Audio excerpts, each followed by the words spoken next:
বেশ, আমার কথা শোনা যাচ্ছে? শুনতে পাচ্ছ আমার কথা? হ্যাঁ দাদা, শোনা হ্যাঁ যাচ্ছে। স্যার।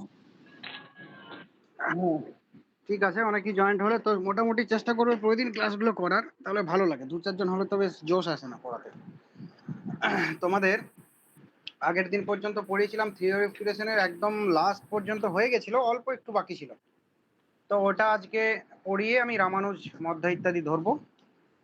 তো আগে বলো যে আগের দিন পর্যন্ত যেগুলো পড়ালাম সেগুলো থেকে 2-4টে কোশ্চেন করি আগে সবাইকে।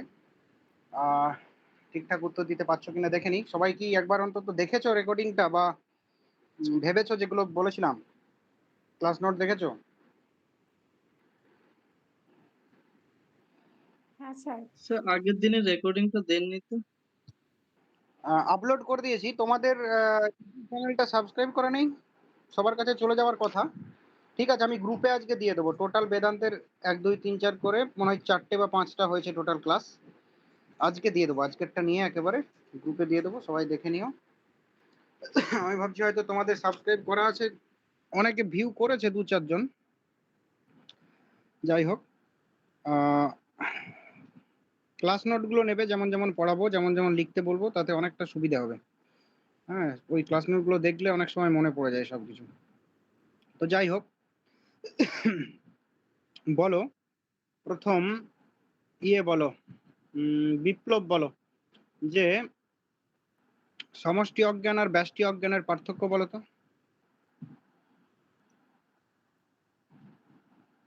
এটা বলা উচিত, একদম বেসিক।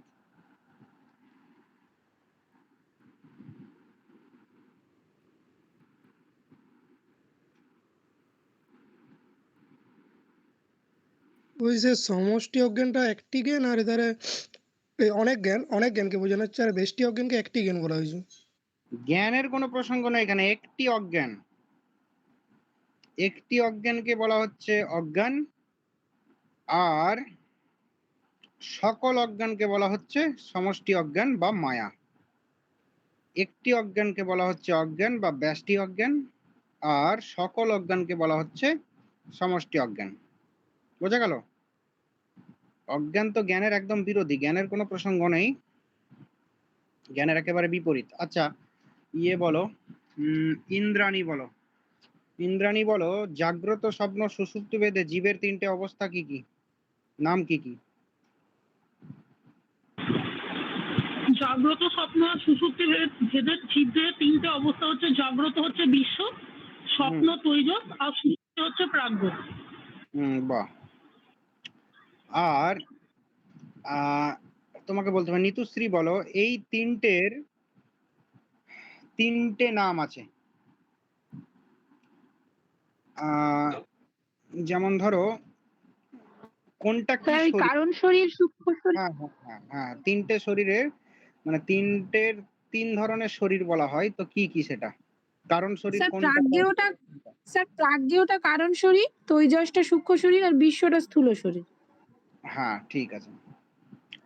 এরপর বলো পম্পা, যে ঈশ্বরেরও জাগ্রত স্বপ্ন সুষুপ্তি ভেদে 3টে অবস্থা, 3টের অবস্থার নাম কি? 3টে অবস্থার নাম বিরাট, হিরণ্যগর্ভ, ঈশ্বর। হ্যাঁ, এরপর কোনটা কোন শরীর বলো, বিরাটটা কোন শরীর?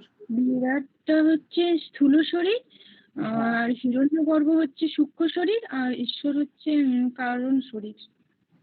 ঠিক আছে। এরপর বলো, প্রিয়া পাল বলো। প্রিয়া বলো, আমাদের অজ্ঞানবশত উৎপন্ন হয়েছে সূক্ষ্ম ভূত, পঞ্চসূক্ষ্মভূত ক্ষিতি অব তেজ মরুদ্গম। এই ক্ষিতি অব তেজ মরুদ্গম থেকেই আবার স্থূল ক্ষিতি অব তেজ মরুদ্গমের উৎপত্তি হয়। ওটার একটা প্রক্রিয়া আছে, সেই প্রক্রিয়াটার নামটা কি? পঞ্চীকরণ প্রক্রিয়া। হ্যাঁ, পঞ্চীকরণ প্রক্রিয়া। বলতে পারবে পঞ্চীকরণ প্রক্রিয়াটা কি নিজের ভাষায়? মানে 4 প্রকার জীব শরীর, স্যার ওইটা বলতে হবে? না, পঞ্চীকরণ প্রক্রিয়া আগের দিন বলেছিলাম। তাহলে ওটা আমার মনে নেই, এইখানটা আমি লিখিনি।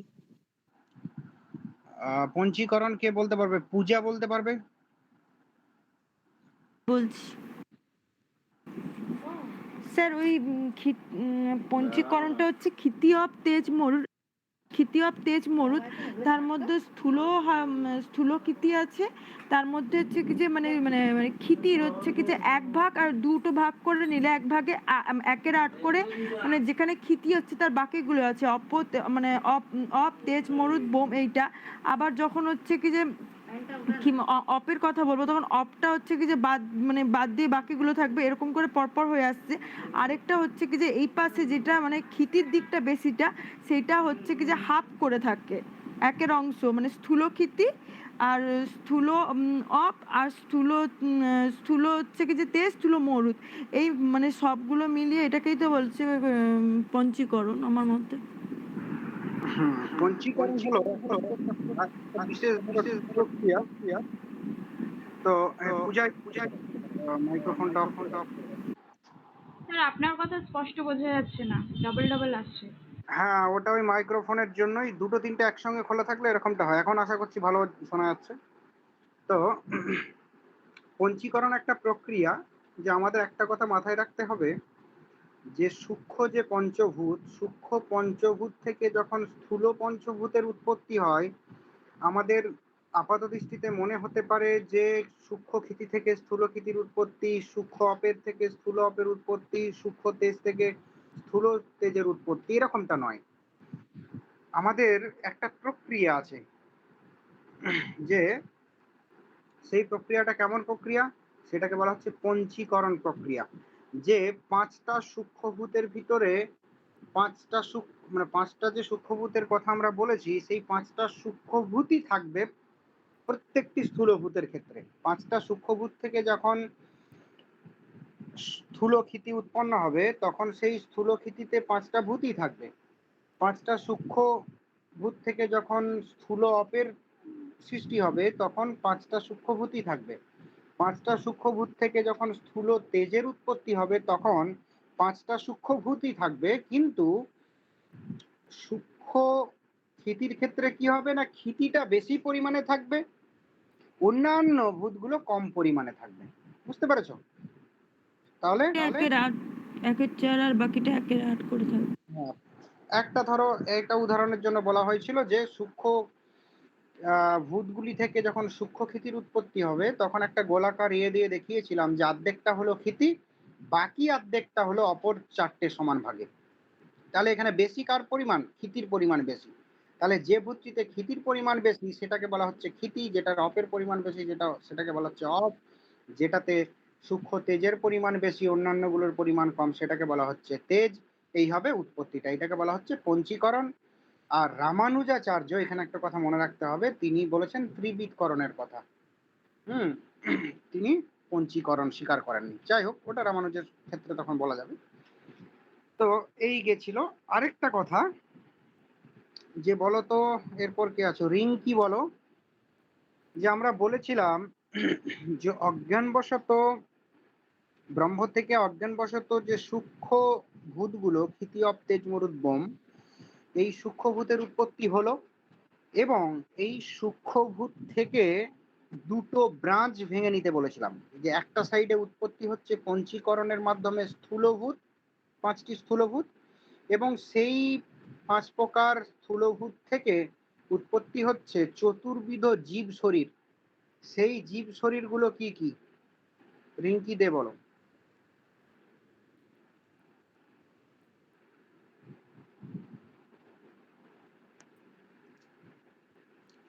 স্যার পারবো না আমি এটা, কারণ আমি আগের দিন ক্লাসে ছিলাম না।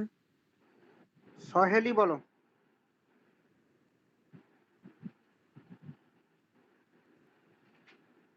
সহেলি সরকার বলতে পারবে? না স্যার আমি পারবো না। কেন পারবে না? বলবো স্যার। সহেলি পারবে না কেন?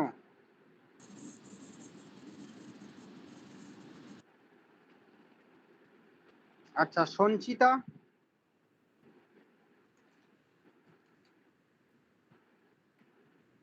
সঙ্গীতা? স্যার পারবো না। কেন কেন?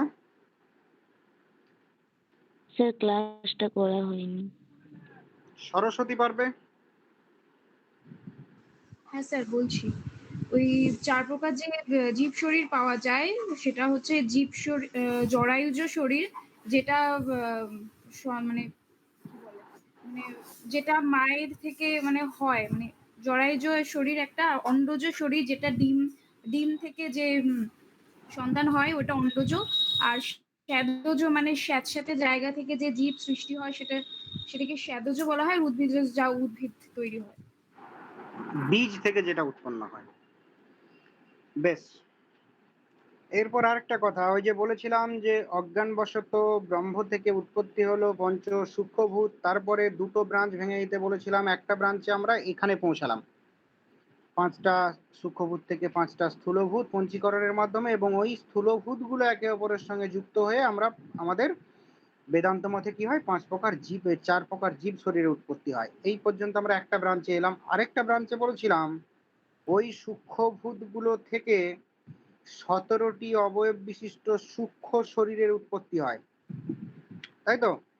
সেই 17টি অবয়ব বিশিষ্ট সূক্ষ্ম শরীরের, তাহলে সেই 17টি অবয়ব কি কি শ্রীময়ী বলো? বুদ্ধি, আহ, বুদ্ধি, মন, হুম, তারপর? পঞ্চ জ্ঞানেন্দ্রিয়, পঞ্চ কর্মেন্দ্রিয়, হুম, পঞ্চ তন্মাত্র। না ওটা ভুল হয়ে যাচ্ছে, সাংখ্যর সঙ্গে গুলিয়ে ফেলছো। পঞ্চপ্রাণ।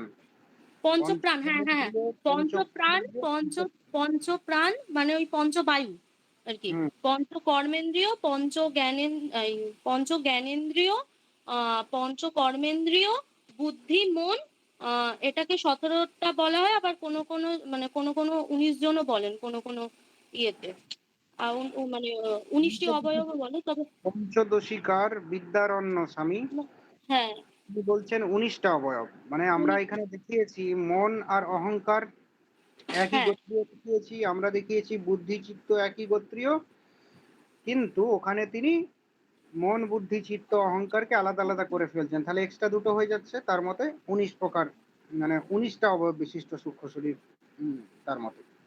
তো হ্যাঁ। যাই হোক, এইটাই হলো ছিল। এরপর বলছিলাম যে 19টা কি স্যার, বলছিলাম যে 19টা কারা মেনেছেন একটু বলবেন? পঞ্চদশিকার বিদ্যারণ্য স্বামী, স্বামী বিদ্যারণ্য বা বিদ্যারণ্য মুনিও বলতে পারো, বিদ্যারণ্য মুনি তিনি স্বীকার করেছেন 19টা অবয়ব বিশিষ্ট সূক্ষ্ম শরীর।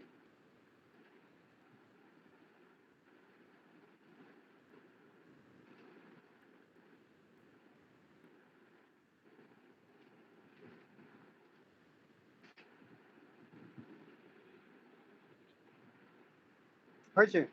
এরপর দেখো এর মধ্যে কি কি মানে এইগুলো পঞ্চ জ্ঞানেন্দ্রিয় কর্মেন্দ্রিয় এগুলো আছে তো? পঞ্চ জ্ঞানেন্দ্রিয় কর্মেন্দ্রিয় পঞ্চপ্রাণ হ্যাঁ এবং মন এবং বুদ্ধি, এটা হলো 17টা অবয়ব বিশিষ্ট।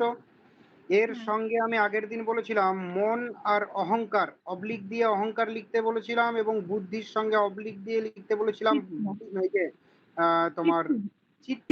চিত্ত। তো হ্যাঁ এই অহংকার এবং চিত্তকে বিদ্যারণ্য মুনি কি করছেন না আলাদা করে দিচ্ছেন, যে মনের অন্তর্ভুক্ত এখানে কি করা হয়েছে বেদান্ত সারে, যে মনের অন্তর্ভুক্ত করে ফেলা হয়েছে অহংকারকে, বুদ্ধির অন্তর্ভুক্ত করে ফেলা হয়েছে চিত্তকে, কিন্তু ওখানে মন বুদ্ধি চিত্ত অহংকার আলাদা আলাদা 4টে ফাংশন মানা হয়েছে, তার জন্য টোটাল দুটো বেড়ে যায়।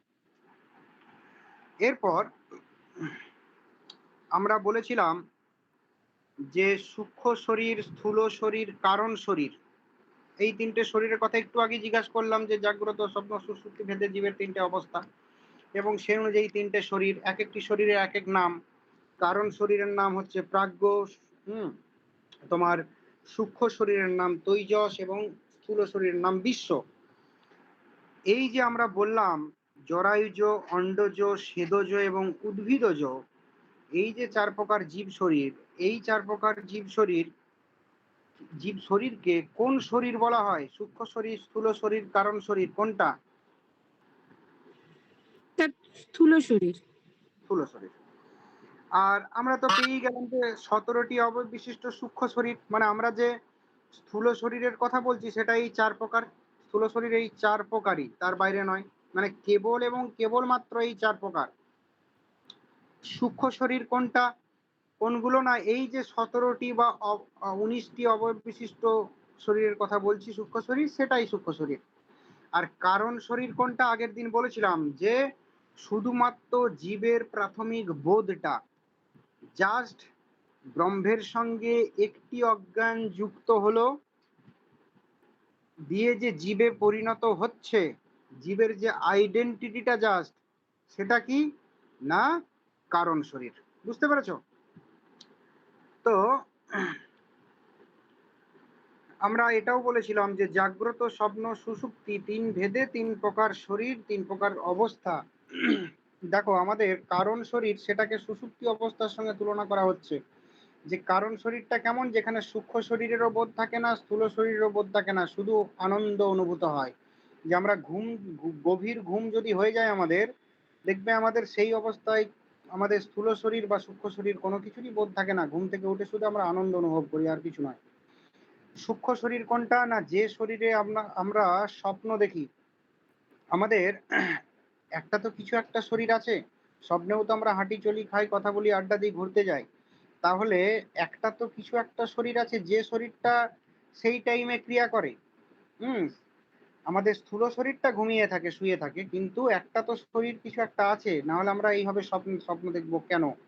না, সেই শরীরটা হচ্ছে সূক্ষ্ম শরীর। আরো কিছু ফাংশন আছে, সেগুলো আজকে বলবো, যে সূক্ষ্ম শরীর থেকে অনেক কিছু পাওয়ার আসে, সেগুলো বলবো। আরেকটা হচ্ছে স্থূল শরীর, যে শরীরটাই আমরা ক্লাস করছি, আমরা পড়াচ্ছি, আমরা কথা বলছি, এই শরীরটা আমরা হাঁটছি, চলছি, খাচ্ছি, এটা হচ্ছে স্থূল শরীর। তো বেদান্তটা কিন্তু খুব, অদ্বৈত বেদান্ত বিশেষ করে, খুব সায়েন্টিফিক। তোমার সবকিছুর পার্টিনেন্ট একদম ব্যাখ্যা আছে। হুম। অব্যাখ্যা তো কিছু নেই। যাই হোক, তাহলে আমরা এই পর্যন্ত শেষ করেছিলাম। এখানে আরেকটা কথা, 2-4 কথা একটু বলে নিই, তোমাদেরই সুবিধার্থে, সুবিধা হবে গল্পের মতো আলোচনা করলে। বলো তো, কেউ একজন বলো যে হরি হরি বলো, যে মায়ার সংজ্ঞাটা বলো তো।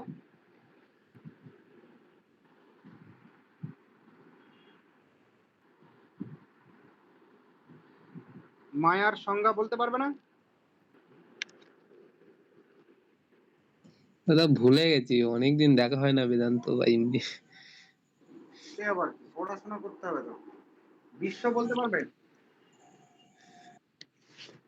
না স্যার, ডেফিনেশন বলতে পারবো না স্যার। বলতে পারবে না? বলবো স্যার। বলবো? কে কে বলবো বললে? বুঝতে পারলাম না। আমি পূজা, আরেকটা কে জানি না। শ্রীময়। আচ্ছা, পূজা বলো। স্যার বলছি, সৎ সৎ সৎ সৎ ভ্যাম অনিবর্চনীয়ম ত্রিগুণাত্মম জ্ঞান বিরোধী ভাবরূপম যৎকিঞ্চিত ইতি। সৎ সৎ ভ্যাম মানে মানে বলা, সৎ সৎ ভ্যাম অনিবর্চনীয় মানে মানে হচ্ছে কি যে অনির্বাচনীয় মানে যে অনির্বাচনীয় মানে কিছু, মানে যেটা হচ্ছে কি যে আকাশ কুসুমের মতো নয়, আবার হচ্ছে কি যে যেটা হচ্ছে কি যে মানে অজ্ঞানও নয়, সেটা ত্রিগুণাত্মক মানে ওই সত্য রজতম, এই 3টে গুণার জ্ঞান বিরোধী মানে জ্ঞান যেখানে থাকে সেখানে অজ্ঞান থাকে না। আর ভাবরূপম মানে কোনো একটা অজ্ঞান ক্ষেত্রে মানে ভ্রম হয় আর কি। আর যৎকিঞ্চিত ইতি হচ্ছে কিছু একটা, মানে যৎকিঞ্চিত মানে কিছু একটা বোধ হয়। ঠিক আছে। একটু তোমার হয়েছে, সদসৎ ভ্যাম, সৎ নয়, সদসৎ, সৎ অসৎ। সদসৎ ভ্যাম অনির্বচনীয়ম ত্রিগুণাত্মকম জ্ঞান বিরোধী ভাবরূপম যৎকিঞ্চিত। তো বেদান্ত সারে দেওয়া আছে, দেখবে, যৎকিঞ্চিত ইতি বদন্তি, মানে এরকম বলা হচ্ছে মায়াকে। সদসৎ ভ্যাম অনির্বচনীয়ম কথাটাতে একটু ভুল হয়েছে তোমার। মানে যেটা সৎ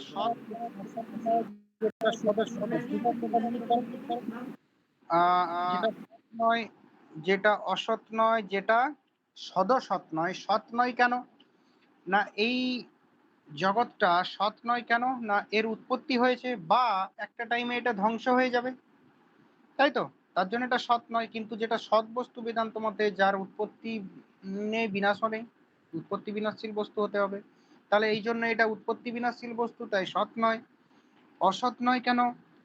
না, আমার বর্তমান কালে তো আমার বোধ হচ্ছে, তাই অসৎ নয়। তো তাহলে যেহেতু বর্তমান কালে আমার বোধ হচ্ছে, সেহেতু এটা আকাশ কুসুমের মতো তো অসৎ নয়। আমরা অসৎ বলতে সাধারণত আকাশ কুসুমের মতো, যেটা বাস্তবে অস্তিত্বশীলই নয়, এই অর্থে অসৎ কথাটা ইউজ করি, অলিক অর্থে, কিন্তু এটা সেই অর্থে অলিকও নয়। চিরকাল থাকে না, ঠিক কথা, কিন্তু বর্তমান কালে তো আমার বোধ হচ্ছে। আমার রজ্জুতে সর্পভ্রমের ক্ষেত্রে চিরকাল রজ্জুতে সর্প থাকে না, ঠিক কথাই, কিন্তু সেই মুহূর্তে তো আমার সর্পের বোধ হয়েছিল, তাই আমি ভয় পেয়েছিলাম। ও এই জন্য এটা অসৎ নয়। আবার বলা হচ্ছে সদসৎ নয় কেন? না, কোনো বস্তু একই সঙ্গে সৎ এবং অসৎ হতে পারে না, হলে সৎ হবে, নাহলে অসৎ হবে। তাহলে কোনোভাবেই একে ব্যাখ্যা করা যাচ্ছে না, সৎও বলা যাচ্ছে না, অসৎও বলা যাচ্ছে না, সদসৎও বলা যাচ্ছে না। তার জন্য একে বলা হচ্ছে অনির্বচনীয়। অদ্বৈত বেদান্ত মতে আরেকটা কথা মনে রাখবে, যে আমাদের মায়া সদসৎভাব অনির্বচনীয়, হ্যাঁ, এবং মায়ার প্রসূত যে জগৎ, জগৎটা কি অজ্ঞান বা মায়া প্রসূত, মায়া থেকে উৎপত্তি। তো সেই জন্য এই জগৎও অনির্বচনীয় বা মিথ্যা। আমাকে জগৎকে বলা হয়, দেখবে, মিথ্যা অদ্বৈত বেদান্ত অনুযায়ী। এখানে মিথ্যা মানে কিন্তু অলিক অর্থে নয়, আকাশ কুসুম বন্ধাপুত্রের মতো মিথ্যা অর্থে কিন্তু অলিক নয়, মানে মানে অলিক অর্থে কিন্তু মিথ্যা নয়। এখানে মিথ্যা অর্থে কিন্তু সদসদ্ভ্যাম অনির্বচনীয় অর্থে মিথ্যা। এটা খুব ইম্পর্টেন্ট পয়েন্ট। বেদান্ত মতে মিথ্যা কি অর্থে? না, বেদান্ত মতে মিথ্যা হলো কি সদসদ্ভ্যাম অনির্বচনীয়, বা সহজ কথায় অনির্বচনীয় অর্থে মিথ্যা, তাই তো? বেদান্ত মতে অলিক অর্থে মিথ্যা আকাশ কুসুম বন্ধাপুত্রের মতো মানা হয় না। আমরা দেখবে আমাদের এটা অনেক সকলেরই বা অনেকেরই ভ্রান্ত ধারণা থাকে যে জগৎ মিথ্যা, তাহলে আমরা জগৎটাকে দেখতে পাচ্ছি কেন? এখানে মিথ্যা অর্থে কিন্তু অলিক নয়, বুঝতে পেরেছো? মিথ্যা অর্থে মানে অনির্বচনীয় অর্থে মিথ্যা। জগতের স্ট্যাটাসটাও কিন্তু অনির্বচনীয়।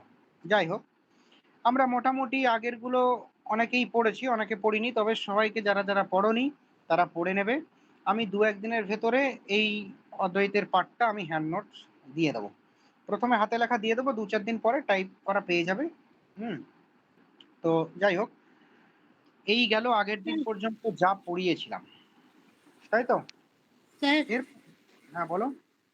স্যার বলছি, একটা প্রশ্ন ছিল। বলছি, ওই যে চতুর্দশ ভুবনটা আছে না, হ্যাঁ, ওই চতুর্দশ ভুবনে বলা হচ্ছে না, ওই যে 4 প্রকার জীব, তাদের বলছি চতুর্দশ ভুবনের কথাটা তো আমি তো বেমালুম ভুলেই গেছি। ওটা জগতের, ওটাও উৎপত্তি হবে। ঠিক আছে, তোমার প্রশ্নটা আগে করে নাও, ওটাও তারপর বলে দিচ্ছি।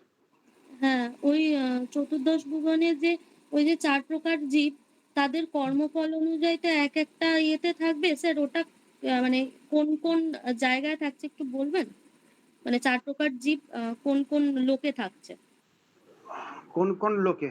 আমাদের যেটা বলে দিচ্ছি, আমাদের ইয়েতেও একটা গীতাতেও আছে যে তোমার প্রত্যেকের কর্মফল অনুযায়ী আমাদের জীবের বিশেষ করে কর্মফলের দিকটা তো দেখা হয় শুধুমাত্র জরায়ুজ শরীরের, অন্য শরীরগুলো কিন্তু কর্মফল অতটা দেখা হয় না। পুরো টোটাল কর্মফলটা যাদের বুদ্ধিবৃত্তি আছে, সেই প্রসঙ্গে আমাদের মানুষের কর্মফল অনুযায়ী বিভিন্ন লোক প্রাপ্ত হয়। তো আমাদের কিন্তু এই তল অতল বিতল এটা জগতের 14টা বিভাগ। এরপর আমাদের এখানে সত্য রজ তম গুণ অনুযায়ী আমাদের বিভিন্ন লোক প্রাপ্ত হয়। আমাদের যে সাত্ত্বিক লোক, সত্য প্রধান, আমাদের দেখবে গীতার 14দশ অধ্যায়ে এই সম্পর্কে ডিটেলসে আছে। শ্রীমদ্ ভগবত গীতার চতুর্দশ অধ্যায়ে এই প্রসঙ্গে ডিটেলসে আছে যে আমাদের মানুষের বৈশিষ্ট্য দেখবে যে আমরা বলেছি জগতের সবকিছুই ত্রিগুণাত্মক। আমাদের যে মনুষ্য শরীর সেটাও কিন্তু ত্রিগুণাত্মক, কেননা এটাও কিন্তু অজ্ঞান প্রসূত। বুঝতে পেরেছো? বুঝেই গেছো এতক্ষণ যে আমরা বর্ণনাটা দিলাম যে পুরোটাই অজ্ঞান থেকে। এরপর কোন মানুষ সত্য প্রধান, কোন মানুষ তম প্রধান, কোন মানুষ রজ প্রধান, তাই তো? যারা সাত্ত্বিক লোক, যারা সত্য প্রধান লোক, সংক্ষেপে বলছি, তারা প্রাপ্ত হয় কি? দেবলোক প্রাপ্ত হয়। যারা এই লোকের সঙ্গে ওই লোকের পার্থক্য নেই, মানে পার্থক্য বলছি, এটার মিল নেই, এটার পার্থক্য আছে। যারা তম প্রধান লোক তারা নিম্নলোক প্রাপ্ত হয়, মানে পাতাল। আমাদের বুঝতে হবে কি নিম্নলোক মানে পাতাল। আর যারা রজ প্রধান লোক তারা মধ্যলোক প্রাপ্ত হয়। ঠিক আছে, তো আমাদের সেই অনুযায়ী সাত্ত্বিক যে লোক, সাত্ত্বিক লোকেরা দেবলোক, আমাদের তামসিক লোকেরা নিম্নলোক মানে পাতাল বলতে পারো। এখানে আমাদের অনেক বর্ণনা আছে। পাতাল মানে নরক, বুঝতে পেরেছো? দেবলোক মানে স্বর্গ, এর সঙ্গে তুলনা করা হয়েছে। আর এদিকে মধ্যলোককে তুলনা করা হয়েছে আমাদের যে লোক, আমাদের যে পৃথিবী, বুঝতে পেরেছো? কেননা রাজসিক লোককে বারবার পৃথিবীতে গমন করতে হয়, চক্রাকারে ঘুরতে হয় বেশি। তো মানে কি এখানে সে নরকের মতো যন্ত্রণাও পাবে না, আবার ইয়ের মতো কষ্টও পাবে না, মানে সরি সুখও পাবে না দেবলোকের মতো, এরকম বর্ণনা আছে। তো আমাদের যে চতুর্দশ যে ভুবন, সেই ভুবন আলাদা, সেটা জগতের আমাদের স্তরভেদটা দেখানো হয়েছে। ওই চতুর্দশ ভুবনে কিন্তু মানুষের যে লোক প্রাপ্ত হবে এরকম কিন্তু নয়, বুঝতে পেরেছো? এটা টোটাল ডিটেলসে পাবে গীতার 14 অধ্যায়, 14 নম্বর অধ্যায় পাবে, খুব সুন্দর আলোচনা করা আছে। যাই হোক, আমি তোমাদের আরেকটা কথা, যেহেতু শ্রীময়ী বললো, আমার ওই জিনিসটা আমি বেমালুম ভুলে গেছিলাম, যে আমাদের ওই যে বলেছিলাম কি যে অজ্ঞানবশত আমাদের ব্রহ্ম থেকে পঞ্চবিধ সূক্ষ্মভূত এবং পঞ্চবিধ সূক্ষ্মভূত থেকে একদিকে পঞ্চবিধ স্থূলভূত পঞ্চীকরণের মাধ্যমে, এবং ওই পঞ্চবিধ স্থূলভূত থেকেই উৎপত্তি হচ্ছে কি চতুর্দশ ভুবন। এবং ওখানে অ্যাড করে নাও শুধু পাশে, যে ওই পঞ্চবিধ স্থূলভূত থেকেই উৎপত্তি হচ্ছে আমার চতুর্বিধ জীব শরীর যেটা, হ্যাঁ, ওখানেই ওই পঞ্চবিধ স্থূলভূত থেকেই উৎপত্তি হচ্ছে কি চতুর্দশ ভুবন। চতুর্দশ ভুবন মানে 14টা ভুবন, সহজ কথায় চতুর্দশ ভুবন মানে 14টা ভুবন, বুঝতে পেরেছো? এরপর বলছি, এই পর্যন্ত হয়েছে, আমি এরপর বলছি, ওগুলো একটু লিখে নাও। তল, তল নয়, অতল। অতল 1 নাম্বার। অতল, বিতল, সুতল,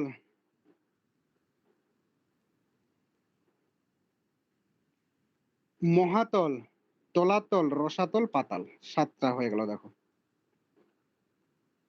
স্যার আরেকবার বলবেন? অতল, বিতল, সুতল, মহাতল। অতল, বিতল, সুতল, মহাতল। অতল, বিতল, সুতল, মহাতল, তলাতল, রসাতল, পাতাল। তলাতল, রসাতল, পাতাল। বুঝতে পেরেছো? এটা উপর দিকে লিখবে, এটা ঊর্ধ্বলোক। নিচের দিকে লিখো, না না, আমি তো ভুল বললাম, এইটা নিম্নলোক। এটা নিম্নলোক। এটা নিম্নলোক। অতল, বিতল, সুতল, মহাতল, তলাতল, রসাতল, পাতাল, এটা নিম্নলোক। উপর দিকে এরপর লিখো ভূর, ভুব, স, মহ, জন, তপ, সত্য। ভূর, ভুব, স, মহ, জন, তপ, সত্য। হয়েছে? ভূর, ভুব, স, মহ, জন, তপ, সত্য। হয়েছে? তাহলে নিচের দিকে কি কি হলো? অতল, বিতল, সুতল, মহাতল, তলাতল, রসাতল, পাতাল। উপরের দিকে কি হলো? ভূর, ভুবস্ব, মহ, জন, তপসত্ব। গায়ত্রী মন্ত্র আছে যেটা, সেই যে ভূর ভুবস্ব, সেটা ওং ভূর ভুবস্ব দিয়ে শুরু হয়, সেই ভূর ভুবস্ব। ভূর ভুবস্ব, মহ, জন, তপসত্ব উপর দিকে। নিচের দিকে আছে অতল, বিতল, সুতল, রসাতল, তলাতল, মহাতল, পাতাল। ঠিক আছে? তো এই গেল চতুর্দশ ভুবন, এবং ওই স্থূলভূত থেকে উৎপত্তি হলো চতুর্বিধ জীব শরীর। ভুবনটা কোন দিকে যাচ্ছে না? জগতের দিকে। আমরা বলেছি জীব জগতের উৎপত্তি। এই যে চতুর্দশ ভুবন, মানে এই চতুর্দশ ভুবন নিয়ে কিন্তু আমাদের টোটাল জগৎ। শুধু আমরা যে জগতে বাস করছি এটা নয়, বুঝতে পেরেছো? এরপর আরেকটা কথায় আসছি যে 17টি অবয়ব বিশিষ্ট যে সূক্ষ্ম শরীর, আরেকটা ব্রাঞ্চে চলে আসছি। আমরা সূক্ষ্মভূত থেকে বলেছিলাম যে একদিকে এই সবগুলো উৎপত্তি হলো, আর একদিকে 17টি অবয়ব বিশিষ্ট সূক্ষ্ম শরীর। এই পর্যন্ত আমরা মোটামুটি আগের দিন বলেছিলাম, আজকে শুধু একটা জিনিস এক্সট্রা করা হলো। এরপরে তোমাদের বলেছিলাম যে স্ট্রাকচার গুলো একটু মনে রেখো, তাহলে আমাদের বুঝতে আরো সুবিধা হবে। আমাদের দেখবে জীব শরীর 5টি কোষ নিয়ে গঠিত আমরা বলেছিলাম। কি কি কোষ? অন্নময়, প্রাণময়, মনোময়, বিজ্ঞানময়, আনন্দময়। আগের দিন আমি বলে দিয়েছিলাম কোন শরীর কোন কোষ নিয়ে গঠিত। বলতো কারণ শরীর কোন কোষ নিয়ে গঠিত, যেটাকে প্রাজ্ঞ বলা হচ্ছে, যেটাকে সুষুপ্তি অবস্থা অনন্তময় কোষ। এই আনন্দময় কোষ, সরি আনন্দময় কোষ স্যার। আনন্দময় কোষ। হ্যাঁ, যে বলেছিলাম সুষুপ্তি কালে আমাদের কি থাকে? আমাদের আনন্দ ছাড়া আর কিছু থাকে না তো, তাই তো? হ্যালো, শুনতে পাচ্ছ? হ্যাঁ। এরপর দেখো উপর দিক থেকে যদি আমরা আসি, বিশ্ব যেটা জাগতিক অবস্থার বা জাগ্রত অবস্থার যে শরীর, সেই বিশ্ব যাকে বলা হচ্ছে বা স্থূল শরীর যাকে বলা হচ্ছে, সেই স্থূল শরীর যেটাকে আমরা এই যে চতুর্বিধ স্থূল শরীরের কথা আমরা একটু আগেই বললাম, সেই চতুর্বিধ স্থূল শরীর কোন কোষ নিয়ে গঠিত? বলো, আগের দিন বলেছিলাম। অন্নময় কোষ। হ্যাঁ, ঠিক আছে।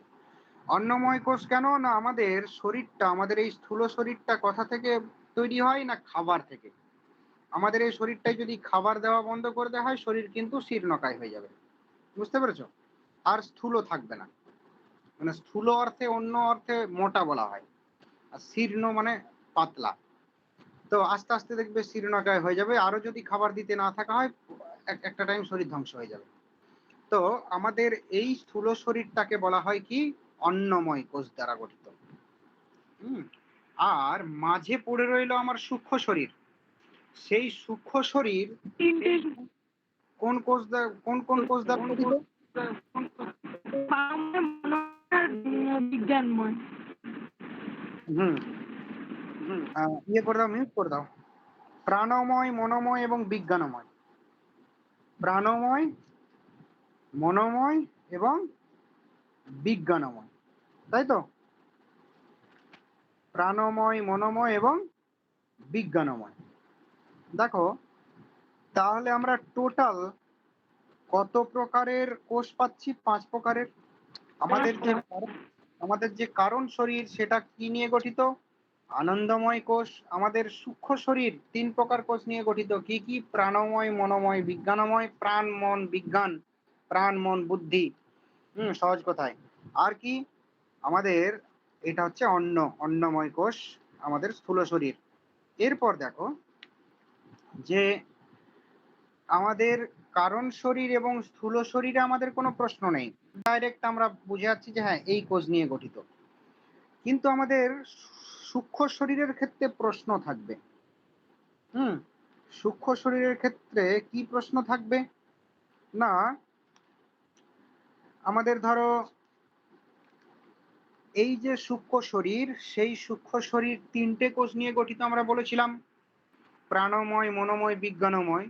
সেই প্রাণময় কোষ কি করে উৎপত্তি হলো? সেই প্রাণময় কোষ কিভাবে উৎপত্তি হলো, মনোময় কোষ কিভাবে উৎপত্তি হলো এবং বিজ্ঞানময় কোষ কিভাবে উৎপত্তি হলো? আমরা এর আগে বলেছিলাম কি কি না, সূক্ষ্ম শরীর গঠিত হয় বা কটি অবয়ব নিয়ে, বা এর কটা অংশ না? 17টি। কি কি? পঞ্চ জ্ঞানেন্দ্রিয়, চক্ষু, কর্ণ, নাসিকা, জিহ্বা, ত্বক। পঞ্চ কর্মেন্দ্রিয় কি? বাক, পানি, পাদ, বায়ু, উপস্থ। এবং পঞ্চ প্রাণ, প্রাণ, অপ্রাণ, বান, উদান, সমান এবং মন, বুদ্ধি। আমরা এরপর দেখতে পাবো এই 17টি অবয়বের অন্তর্ভুক্ত একটার সঙ্গে আরেকটা যুক্ত হয়ে এক একটা কোষ গঠন করছে। কথাটা বুঝতে পেরেছো? এই যে 17টি অবয়ব বিশিষ্ট সূক্ষ্ম শরীর দেখেছিলাম, সেই 17টি অবয়ব বিশিষ্ট সূক্ষ্ম শরীরের অন্তর্ভুক্ত এক একটা অংশ আর এক একটা অংশের সঙ্গে যুক্ত হয়ে এক এক ধরনের কোষের উৎপত্তি ঘটাচ্ছে। বোঝা গেল? কথাটা বুঝতে পেরেছো? এরপর আমরা দেখতে পাবো যে প্রাণময়, মনোময় এবং বিজ্ঞানময় এই তিনটি কোষ কিভাবে উৎপত্তি হচ্ছে, কোনটার সঙ্গে কোনটা যুক্ত হয়ে উৎপত্তি হচ্ছে, তাই তো? তো বিজ্ঞানময়টা আগে বলি, ব্র্যাকেট দিয়ে লিখে নেবে তোমরা তোমাদের মতো।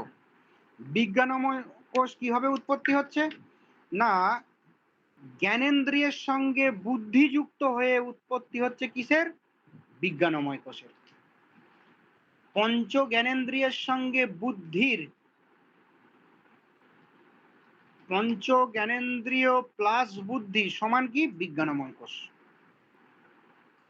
তাহলে পঞ্চ জ্ঞানেন্দ্রিয়ের সঙ্গে বুদ্ধি যুক্ত হয়ে উৎপন্ন হচ্ছে কি না? বিজ্ঞানময় কোষ। বোঝা গেছে? 2 নাম্বার মনোময় কোষ। মনের সঙ্গে ওই জ্ঞানেন্দ্রিয়গুলির যুক্ত হয়ে কি হচ্ছে না? মনোময় কোষ। তাহলে প্রাণময় কোষের ক্ষেত্রে কি না, প্রাণের সঙ্গে ওই যে পঞ্চ প্রাণের কথা বলেছিলাম, সেই তোমার সরি কি বলে, জ্ঞানেন্দ্রিয়ের কথা বলেছিলাম, পঞ্চ জ্ঞানেন্দ্রিয় প্লাস বুদ্ধি সমান কি হয়ে যাচ্ছে না? বিজ্ঞানময় কোষ। মনোময় কোষ কোনটা না, ওই পঞ্চ জ্ঞানেন্দ্রিয় প্লাস মন সমান তোমার কি বলে মনোময় কোষ। আরেকটা পড়ে রইল প্রাণময় কোষ। প্রাণময় কোষ কোনটা না, এই দেখো এখানে আমার 17টা অবয়বের ভেতরে আমার অলরেডি 7টা কাজে লেগেছে, তাই তো? স্যার মনোময়টা আরেকবার বলবেন, আমার একটু কেটে গেল। কোনটা? মনোময় কোষটা। বেশ বলছি, মন দিয়ে শুনবে এবং লিখে নেবে। যে আমরা বলেছিলাম 17টা অবয়ব বিশিষ্ট সূক্ষ্ম শরীর, এরপর আমরা দেখব ওই 17টা অবয়ব বিশিষ্ট সূক্ষ্ম শরীরের একটির সঙ্গে অপরটি যুক্ত হয়ে এক একটি কোষের উৎপত্তি ঘটাচ্ছে। তাহলে পঞ্চ জ্ঞানেন্দ্রিয় প্লাস বুদ্ধি, অর্থাৎ বুদ্ধি পঞ্চ জ্ঞানেন্দ্রিয়ের সঙ্গে যুক্ত হয়ে কি উৎপন্ন করছে? বিজ্ঞানময় কোষ। আবার ওই পঞ্চ জ্ঞানেন্দ্রিয়ের সঙ্গেই মন যুক্ত হয়ে কি উৎপন্ন করছে? মনোময় কোষ। তাহলে 17টা অবয়বের মধ্যে আমরা এখনো পর্যন্ত কাজে লাগালাম কটা না? 7টা। এখনো 10টা পড়ে আছে। দেখো, পঞ্চ কর্মেন্দ্রিয়, পঞ্চ প্রাণ। ওই পঞ্চ কর্মেন্দ্রিয় এবং পঞ্চ প্রাণ মিলিত হয়ে উৎপত্তি করছে কার না? প্রাণময় কোষের। বোঝা গেল? স্যার এটা একটু আরেকবার একটু বলবেন, প্রাণময় কোষটা? আমার 17টা অবয়ব কি কি? পঞ্চ জ্ঞানেন্দ্রিয়, কর্মেন্দ্রিয়, পঞ্চ প্রাণ, মন এবং বুদ্ধি। তাহলে আমার বিজ্ঞানময় কোষ কি দিয়ে উৎপত্তি হচ্ছে? বুদ্ধি প্লাস পঞ্চ জ্ঞানেন্দ্রিয়। মনোময় কোষ কি হবে উৎপত্তি হচ্ছে? মন প্লাস জ্ঞানেন্দ্রিয়। বাকি পড়ে থাকছে পঞ্চ কর্মেন্দ্রিয় এবং পঞ্চ প্রাণ। তা ওই দুটোও কাজে লাগছে, 5 5 10টা আর কি। কিসে কাজে লাগছে না? প্রাণময় কোষে।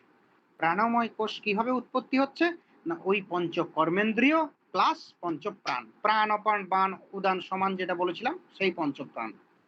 তাহলে দেখো, আমরা বলেছিলাম এই সূক্ষ্ম শরীর 3টে কোষ নিয়ে গঠিত। দেখে নাও যে সূক্ষ্ম শরীরের সবগুলো অবয়ব কিন্তু আমার এই 3টে কোষের কাজে লেগে গেল কিনা? তার জন্য সূক্ষ্ম শরীর এই 3টে কোষ নিয়ে গঠিত। এখানেই শেষ নয়, আরেকটা কথা আছে যে আমাদের এই যে বিজ্ঞানময় কোষ, মনোময় কোষ এবং প্রাণময় কোষ, এই 3টে কোষ আমাদের 3 ধরনের শক্তি যোগায় আমাদেরকে। প্রাণময় শক্তি আমাদের বলা হচ্ছে জ্ঞান শক্তি, কর্মশক্তি এবং ইচ্ছা শক্তি। আমাদের জ্ঞান শক্তি দেয় কে? আমাদের বুদ্ধি, বিজ্ঞানময় কোষ। আমাদের ইচ্ছা শক্তি দেয় কে না? মন। আমাদের কর্মশক্তি দেয় কে? প্রাণময় কোষ। বোঝা গেল? জ্ঞান শক্তি দেয় বিজ্ঞানময় কোষ, কর্মশক্তি দেয় প্রাণময় কোষ, আর ইচ্ছা শক্তি দেয় মনোময় কোষ। আমাদের যত ধরনের ইচ্ছা জাগে দেখবে, এটা করা উচিত, এটা করা উচিত, এটা করলে ভালো হতো, সব মন, এটা মনোময় কোষের কাজ।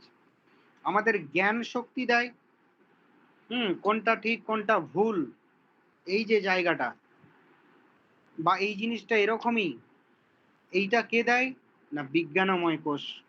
আরেকটা কি পড়ে রইলো যে প্রাণময় কোষ। প্রাণময় কোষ কোনটা না যেটা আমাদের কর্মশক্তি দেয়। দেখবে যে কোষটা আমাদের খিদে পেলে বলে আমার খিদে পেয়েছে, ভেতর থেকে যেটা আমাকে বলে খিদে পেয়েছে, সেই কোষটা হচ্ছে প্রাণময় কোষ। প্রাণ শক্তি বলা হয়, কর্মশক্তি বা প্রাণ শক্তি বলা হয়। দেখবে একজন খুব মোটা সোটা স্বাস্থ্যবান, তার থেকে অনেক বেশি কাজ করতে পারে একজন পাতলা গায়ে মাংস নেই এরকম মানুষ।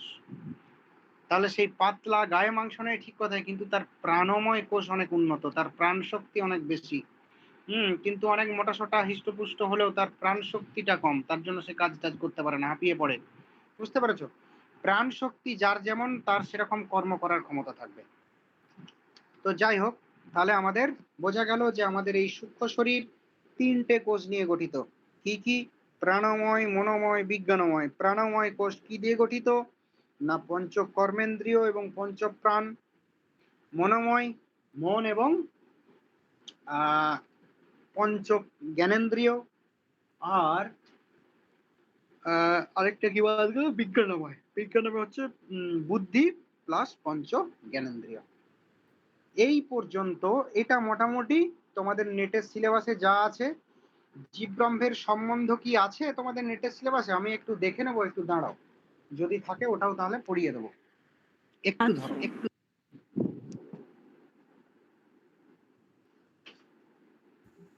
স্যার জীবটা আছে, জীব ব্রহ্ম।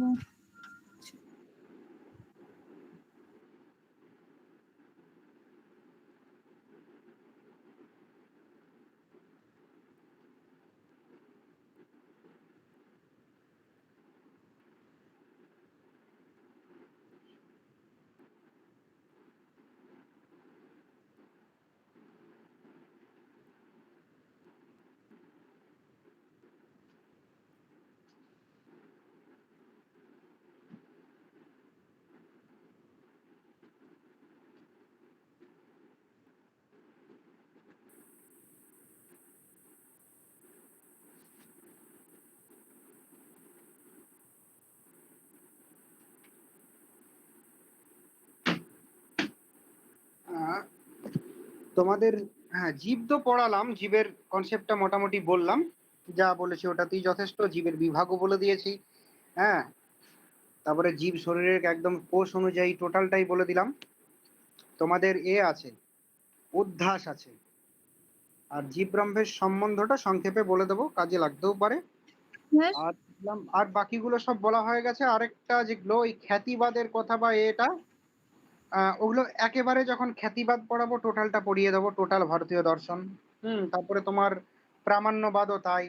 এগুলো সব যখন পড়াবো টোটাল ইন্ডিয়ান ফিলোসফিতে কে কোনটা স্বীকার করে, কেন স্বীকার করে, করে না কেন, সবগুলো ব্যাপারগুলো একসাথে, ওটা বেটার হবে। আর তোমাদের আছে যেটা পরিণাম বিবর্ত, এগুলো তো বেসিক কনসেপ্ট, পড়াতে পড়াতে বলে দেবো না। হ্যাঁ, কারো কিছু প্রশ্ন থাকলে এই যে টোটালটা পড়ালাম একদম বেদান্ত কাকে বলে সেখান থেকে শুরু করে বেদান্তের বিভিন্ন ব্রাঞ্চ শুরু হলো এবং অদ্বৈত বেদান্ত, হ্যাঁ, তার যে ব্রহ্ম জীব জগৎ মায়ার যে কনসেপ্ট এবং তার মায়ার বিভাগ এবং সেই অজ্ঞান বা মায়াবশত আমাদের কিভাবে জীব জগতের উৎপত্তি হলো, টোটালটা কিন্তু আমি কমপ্লিট করলাম আজকে। এই পর্যন্ত কারো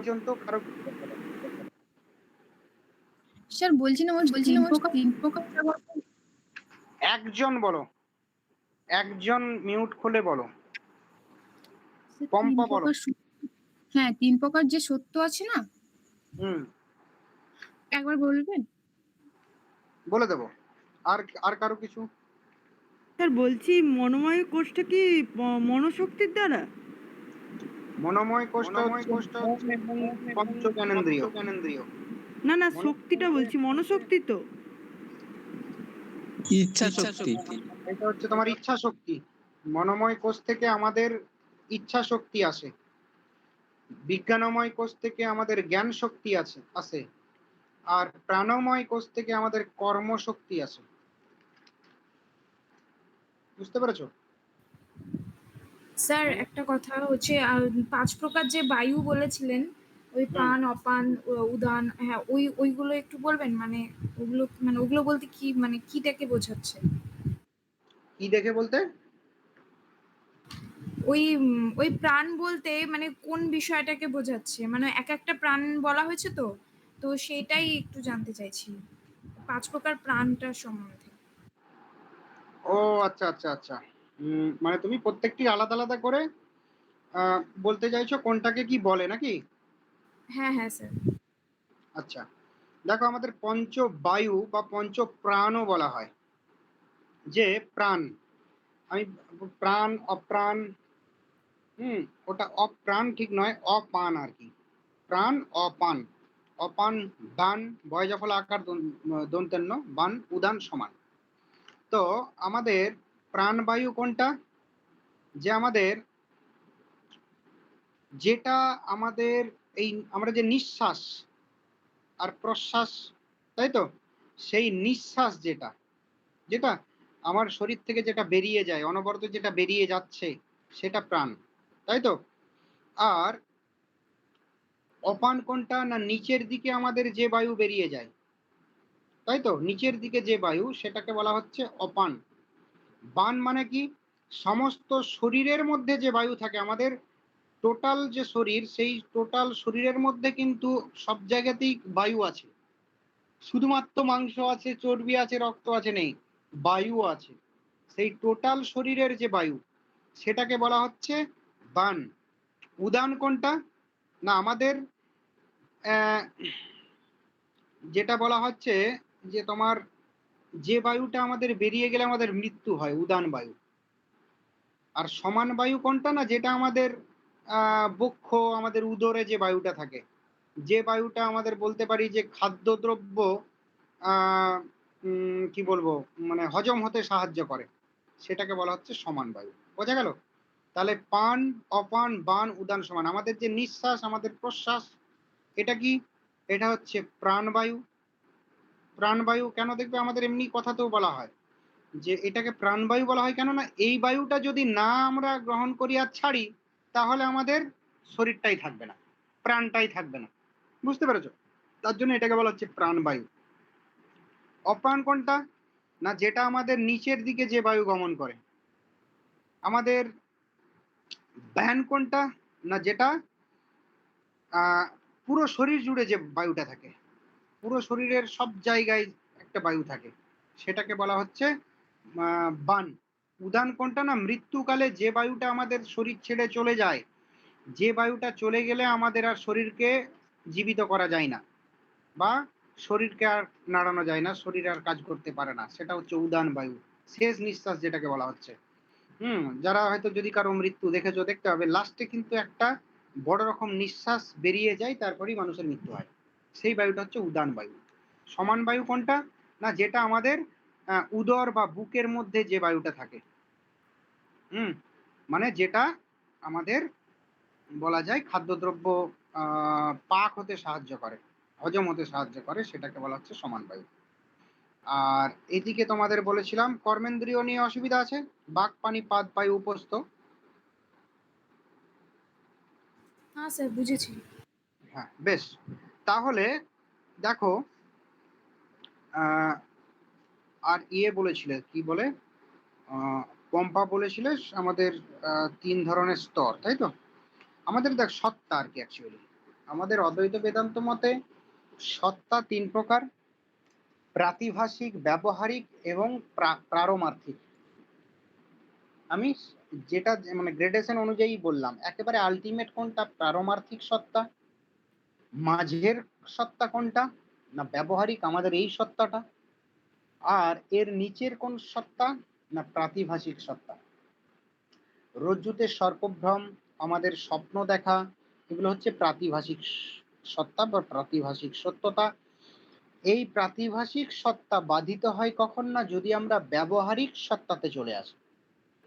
ব্যবহারিক সত্তাকালে কিন্তু কোনো প্রাতিভাষিক সত্তা থাকে না। প্রাতিভাষিক সত্তা বাধিত হয় কখন? না ব্যবহারিক সত্তাতে।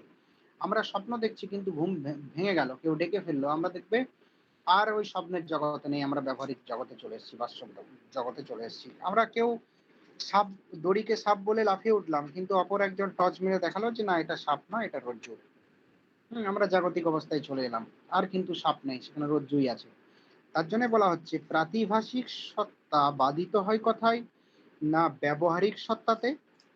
আর বেদান্তীরা বলছেন এই ব্যবহারিক সত্তাও কিন্তু একটা সময় বাধিত হয়ে পড়বে। কখন বাধিত হয়ে পড়বে? না যখন আমাদের ব্রহ্মজ্ঞান হবে। ব্রহ্মজ্ঞান কালে আমাদের ঠিক যেমন রজ্জুতে সর্পভ্রমের ক্ষেত্রে টর্চ মেরে দেখার পর মনে হয়েছিল না ওটা সর্প নয়, ওটা তো রজ্জু, ঠিক সেরকমই ব্রহ্মজ্ঞান হওয়ার পরেও, মানে হওয়ার ফলেও আমাদের একই বোধ হবে যে আসলে যে জগৎটায় আমরা হাঁটছিলাম, চলছিলাম, খেলছিলাম, সেই জগৎটাও কিন্তু ওই প্রাতিভাষিক সত্তার মতো মিথ্যা। বুঝতে পারছো? এটা একমাত্র আলটিমেট সত্তা কে? না ব্রহ্ম। ব্রহ্মই আলটিমেট। তাহলে ব্রহ্ম পারমার্থিক সত্তা, এই জাগতিক, এই যে জগৎ সংসার, এটা হচ্ছে ব্যবহারিক সত্তা। আর রজ্জুতে সর্পভ্রম, সুপ্তিতে রজতভ্রম, আমাদের স্বপ্ন, স্বপ্নিক যে জগৎ, স্বপ্ন দেখা, এটা হচ্ছে প্রাতিভাষিক সত্তা। আর কারো কিছু প্রশ্ন? স্যার আমি বলছিলাম, স্যার চতুর্দশ ভুবন যে বললেন, এটা স্যার পঞ্চস্থূল ভূত থেকেই তো উৎপত্তি হচ্ছে না? হ্যাঁ, আমার ব্রহ্ম থেকে পঞ্চ সূক্ষ্মভূত, পঞ্চ সূক্ষ্মভূত থেকে দুটো ব্রাঞ্চের কথা বলেছিলাম। একদিকে বলেছিলাম পঞ্চীকরণের মাধ্যমে পঞ্চ স্থূলভূত, ওই পঞ্চ স্থূলভূতের থেকেই উৎপত্তি হচ্ছে চতুর্দশ ভুবন। আর ওই পঞ্চ স্থূলভূতের থেকে উৎপত্তি হচ্ছে কি না আমাদের চতুর্বিধ জীব শরীর। বুঝতে পেরেছো? আরেকটা দিক দিয়ে ওই সূক্ষ্ম পঞ্চ সূক্ষ্মভূত থেকে উৎপত্তি হচ্ছে 17টা বিশিষ্ট সূক্ষ্ম শরীর। আর কারো বলছি কি যে ব্যবহার মানে হচ্ছে একটা তো বললেন যে পারমার্থিক সত্তা, আর একটা ব্যবহারিকটা একটু বলুন। ব্যবহারিক বললাম তো, ব্যবহারিক হচ্ছে এই যে জাগতিক সত্তাটা, যেটাই তুমি আমাকে প্রশ্নটা করছো, এটা হচ্ছে ব্যবহারিক সত্তা। এই ব্যবহারিক সত্তার কালের যে শরীর, সেটাকে বলা হচ্ছে স্থূল শরীর। বুঝতে পেরেছো? এই সত্তাটা, এটা হচ্ছে ব্যবহারিক সত্তা। আর পারমার্থিক সত্তা হচ্ছে ব্রহ্ম, আলটিমেট সত্তা। হ্যাঁ, যে সত্তাটা আগেও ছিল, এখনো আছে, ভবিষ্যতেও থাকবে। কিন্তু আমাদের এই ব্যবহারিক সত্তাটা, এটা কিন্তু একটা টাইমে উৎপত্তি হয়েছে ব্রহ্ম থেকে এই জগতের, একটা টাইমে ধ্বংস হয়ে যাবে। এটাও কিন্তু ক্ষণিক। আর প্রাতিভাষিকটা তো ক্ষণিক, আমরা নিজেরাই জানি। এই স্বপ্ন দেখছি, এই ঘুম হয়ে গেল, আর কিছু নেই। এই রজ্জুতে সর্পভ্রম আমাদের হলো, হঠাৎ টর্চ মারলাম, আর নেই। বুঝতে পেরেছো? তাহলে এই ভ্রম বা স্বপ্নিক বা স্বপ্ন দেখা, এই সবগুলো কি প্রাতিভাষিক সত্তা। এই যে আমাদের বর্তমান অবস্থার, এটা হচ্ছে জাগতিক সত্তা। আর আমাদের উপরে আর একটা সত্তা আছে, সেটা হচ্ছে ব্রহ্ম সত্তা। সেই ব্রহ্মটা হচ্ছে পারমার্থিক সত্তা, সবার উপরে। এরপর তোমাদের সিলেবাসে আরেকটা জিনিস দেখলাম, এই পর্যন্ত আর কারো কিছু প্রশ্ন নেই তো? স্যার আরেকটা জিনিস স্যার জিজ্ঞেস করার আছে, ছিল। বলছি যে প্রাতিভাষিক সত্তা আর ব্যবহারিক সত্তাটা তো বুঝলাম, পারমার্থিক সত্তাটা বুঝিনি। পারমার্থিক একটু সত্তা মানে ব্রহ্ম। ব্রহ্মই তো আলটিমেট সত্তা। এটার মধ্যে আছি, মানে আমরা তো প্রাতিভাষিক সত্তা স্বপ্ন দশাকালীন ওটা হয়, আর জাগ্রত অবস্থায় যেমন এখন আমি কথা বলছি স্থূল শরীরে যেটা হয়। আর পারমার্থিক সত্তা কি মানে হবে, মানে আমাদের হয়, মানে এটাই আমি পারমার্থিক সত্তায় অ্যাটেন্ড করতে হলে তোমাকে ব্রহ্মজ্ঞান লাভ করতে হবে। যদি তুমি ব্রহ্মজ্ঞান লাভ করতে পারো, তখন তুমি পারমার্থিক সত্তার যে আনন্দটা বা পারমার্থিক সত্তার বোধটা তখনই হবে। আমাদের এই বদ্ধাবস্থায়, আমাদের এই এই জাগতিক অবস্থাতে আমরা কিন্তু পারমার্থিক অবস্থা মানে ব্রহ্মকে তো আমরা জানতে পারবো না। যদি ব্রহ্মকে জানতে পারি, তাহলে ব্রহ্মই হয়ে যাব, তখনই আমরা ব্রহ্মের স্বরূপটা জানতে পারবো, তখনই আমরা পারমার্থিক সত্তার অর্থটা বুঝতে পারবো। বুঝতে পেরেছো? মানে আমাদের প্রাতিভাষিক সত্তা এবং ব্যবহারিক সত্তা, এই দুটোর বোধই আমাদের হয়, এবং আমরা কল্পনা করি, অনুমান করি যে পারমার্থিক সত্তাটা কেমন হতে পারে, অর্থাৎ ব্রহ্ম, আলটিমেট রিয়েলিটি অদ্বৈত বেদান্ত মতে, সেটা হলো পারমার্থিক সত্তা। পারমার্থিক মানে আলটিমেট, সবার উপরে। কে? অদ্বৈত বেদান্ত মতে না ব্রহ্ম।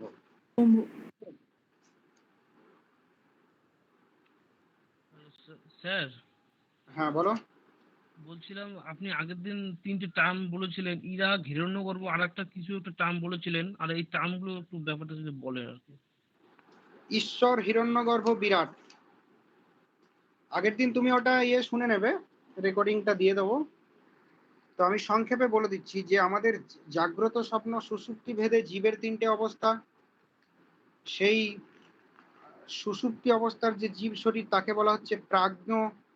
আমাদের তৈজস অবস্থার যে জীব শরীর তাকে বলা হচ্ছে কি বলে স্বাপ্নিক অবস্থার যে জীব শরীর তাকে বলা হচ্ছে তৈজস।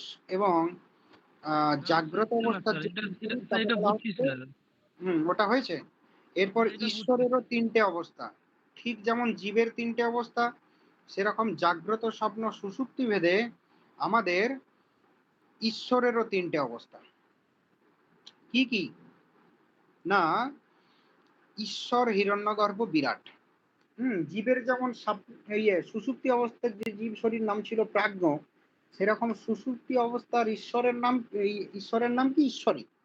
সুষুপ্তি অবস্থার যে ঈশ্বর, হ্যাঁ, যেটা সুষুপ্তি অবস্থার সঙ্গে তুলনীয়, যেটা জীবের ক্ষেত্রে বলা হচ্ছে প্রাজ্ঞ, সেটা ঈশ্বরের ক্ষেত্রে কি বলা হচ্ছে? ঈশ্বরী। আর আমার শাবনিক অবস্থার যে জীব শরীর তার নাম ছিল তৈজস। ঈশ্বরের শাবনিক অবস্থার ঈশ্বরের নাম কি? না, হিরণ্যগর্ভ। ওই যে বলছিল হিরণ্যগর্ভটা কি, সেটা হচ্ছে হিরণ্যগর্ভ। আর যেটা জাগতিক অবস্থার মানে জাগ্রত অবস্থার যে জীব শরীর, সেটার নাম ছিল কি? না, বিশ্ব। সেরকম জাগতিক অবস্থার ঈশ্বরের নামটা কি, বা জাগতিক অবস্থা সেটা কি? না, বিরাট। বোঝা গেল? তাহলে ঈশ্বর, হিরণ্যগর্ভ, বিরাট। সুষুপ্তি, স্বাপ্নিক এবং জাগ্রত ভেদে ঈশ্বরেরও 3টে অবস্থা। কি কি না, ঈশ্বর, হিরণ্যগর্ভ, বিরাট। বুঝতে পেরেছো? এই ঈশ্বরকে বলা হয় কারণ শরীর, হিরণ্যগর্ভকে বলা হচ্ছে সূক্ষ্ম শরীর, মানে ঈশ্বরের সূক্ষ্ম শরীর হিরণ্যগর্ভ, ঈশ্বরের কারণ শরীর ঈশ্বর, আর বিরাট ঈশ্বরের স্থূল শরীর। বুঝতে পেরেছো? স্যার কোনটা কার একটু গন্ডগোল হয়ে গেল। কেন গন্ডগোল হলো বলো? না স্যার, ঈশ্বর হচ্ছে ঈশ্বরের যে জাগ্রত অবস্থা সেটা হচ্ছে ঈশ্বরী। ঈশ্বর কেন জাগ্রত হবে? জাগ্রত আমি লাস্টে বললাম। ঈশ্বর হচ্ছে সুষুপ্তি অবস্থার সঙ্গে তুলনীয়। তুমি বাঁ দিক ডান দিকে একসঙ্গে লিখো, তাহলে বুঝতে পারবে।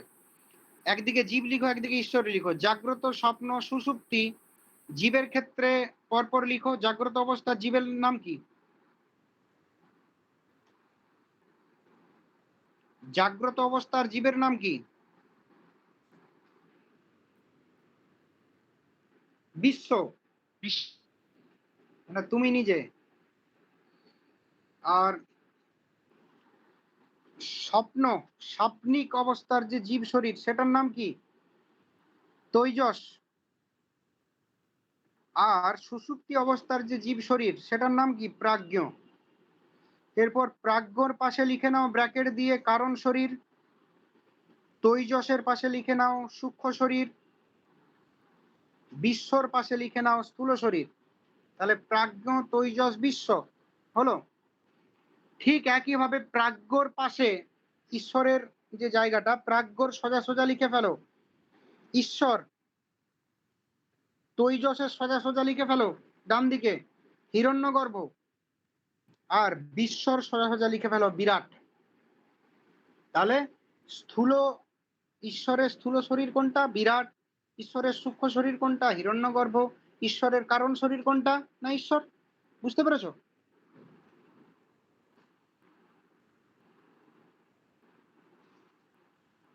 হ্যাঁ স্যার, বুঝতে পারছি স্যার। হ্যাঁ, বুঝছি স্যার। আর বলছিলাম কি বুঝতে তটস্থ পারছেন বলো? লক্ষণটা যদি একটু বলুন। স্যার এই কোনটা? লাস্টে হ্যাঁ স্যার, ওটা আগেরটা একটু আরেকবার বলুন। আরে বাবা, ঈশ্বরের যেটা সূক্ষ্ম শরীর, সেটার নাম হচ্ছে ঈশ্বর। ঈশ্বরের সরি, ভুল বললাম আমি। ঈশ্বরের যেটা কারণ শরীর, সেটাকে বলা হচ্ছে ঈশ্বর। ঈশ্বরের যেটা সূক্ষ্ম শরীর, সেটাকে বলা হচ্ছে হিরণ্যগর্ভ। ঈশ্বরের যেটা স্থূল শরীর, সেটাকে বলা হচ্ছে বিরাট। একদিকে বিরাট লিখো, একদিকে বিশ্ব লিখো। জীবের ক্ষেত্রে যেটা বিশ্ব, জীবের ক্ষেত্রে স্থূল শরীরটাকে বলা হচ্ছে বিশ্ব, ঈশ্বরের ক্ষেত্রে বলা হচ্ছে বিরাট।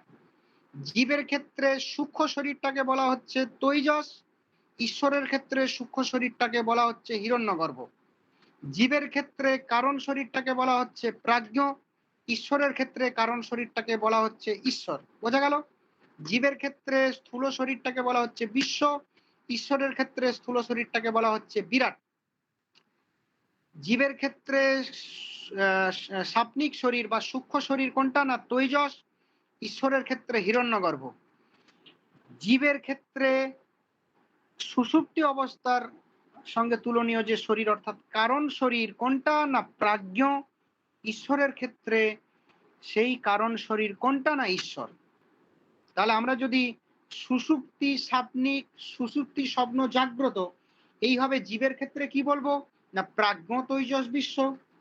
সুষুপ্তি স্বপ্ন জাগ্রততে ঈশ্বরের ক্ষেত্রে কি বলবো? না ঈশ্বর হিরণ্যগর্ভ বিরাট। বোঝা গেল? হ্যাঁ স্যার, বোঝা গেছে। স্যার বলছি তটস্থ লক্ষণটা জানাচ্ছিল স্যার। যে লক্ষণে লক্ষ্য বস্তুটা যতকাল থাকে, লক্ষণটি যদি ততকাল না থেকে কিছুকাল বর্তমান থেকে অন্যান্য অলক্ষ্য বস্তু থেকে পৃথক করে দেয়, তাহলে তাকে তটস্থ লক্ষণ বলে। জগতের সৃষ্টি স্থিতি এবং লয় কর্তৃত্ব হচ্ছে ঈশ্বরের তটস্থ লক্ষণ, কেননা এটা ঈশ্বরের সর্বকালে থাকে না। যখন ব্রহ্মের সঙ্গে সমষ্টি অজ্ঞান যুক্ত হয় তখনই ব্রহ্মের মধ্যে ঈশ্বরত্ব এসে পড়ে, আরোপিত হয়। হ্যাঁ, আসলে ব্রহ্মের মধ্যে কিন্তু এগুলো থাকে না। ব্রহ্মের সঙ্গে মায়া যুক্ত হওয়ার ফলেই কিন্তু ব্রহ্মের মধ্যে সৃষ্টি স্থিতি লয় কর্তৃত্ব, জগতের সৃষ্টি স্থিতি এবং লয়ের কর্তৃত্ব এসে পড়ে। আবার যখন ব্রহ্ম দূরীভূত হয় তখন কিন্তু আর ব্রহ্মের মধ্যে এই কর্তৃত্ব থাকে না। তাহলে এই কর্তৃত্বটা এটা কি ব্রহ্মের ক্ষেত্রে কি স্বরূপ না তটস্থ? তটস্থ, সর্বকালীন তো থাকে না, স্বরূপ তো তাই হবে না, তাই এটা তটস্থ। তো এই হচ্ছে তটস্থ লক্ষণ এবং ব্রহ্মের তটস্থ লক্ষণ এবং উদাহরণ। স্বরূপ লক্ষণ হচ্ছে লক্ষ্যটি যতকাল থাকবে, লক্ষণটি যদি ততকালই বর্তমান থাকে, তাহলে সেটা হচ্ছে কি না স্বরূপ লক্ষণ। যেমন সত্যম জ্ঞানম অনন্তম ব্রহ্ম। আর কারো কিছু প্রশ্ন?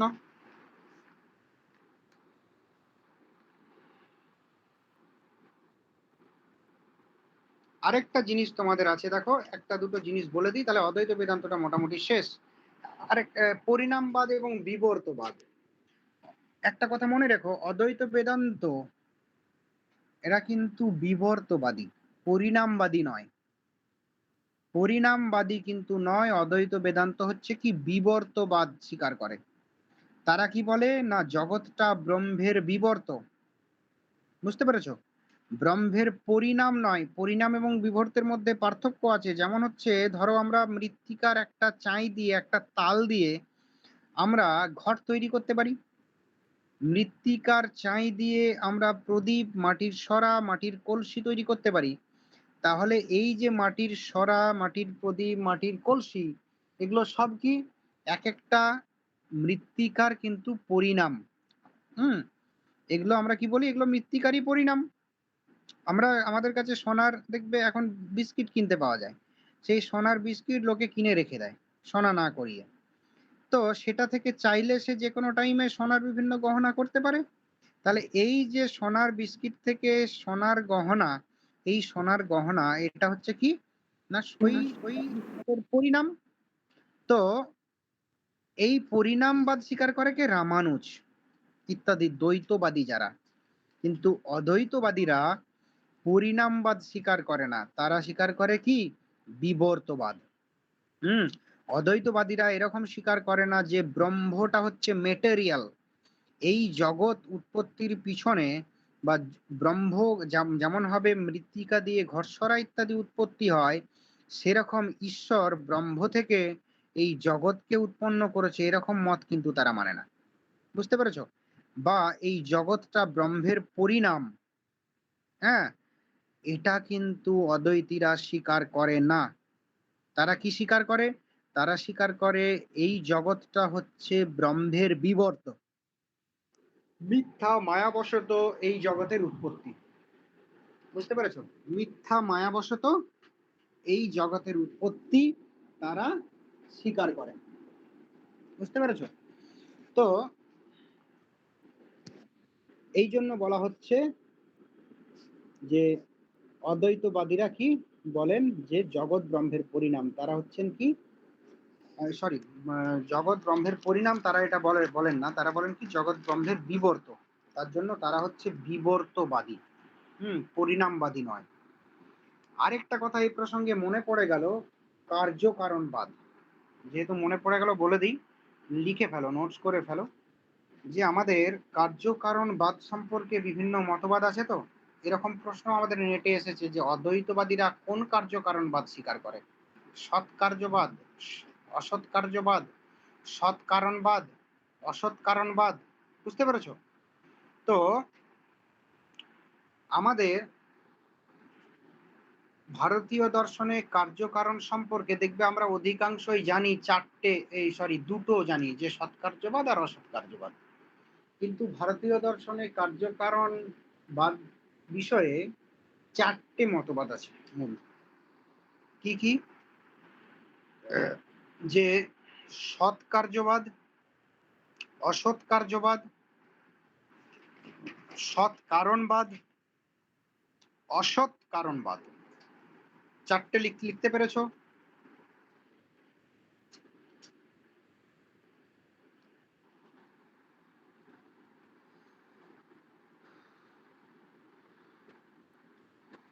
সৎ কার্যবাদ, অসৎ কার্যবাদ, সৎ কারণবাদ, অসৎ কারণবাদ।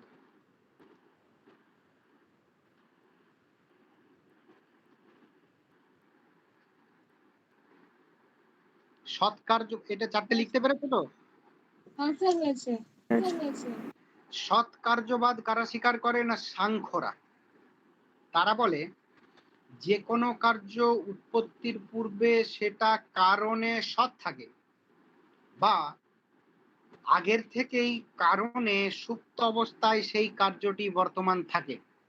তাদের উদাহরণ হচ্ছে কি, যে তিল থেকে তেল উৎপন্ন হয়, তেলটা তিলের ভেতরে যদি সুপ্ত অবস্থায় না থাকতো তাহলে কখনোই তিলকে ভেঙে তেল করা যেত না। বুঝতে পেরেছো তাদের যুক্তিটা? যে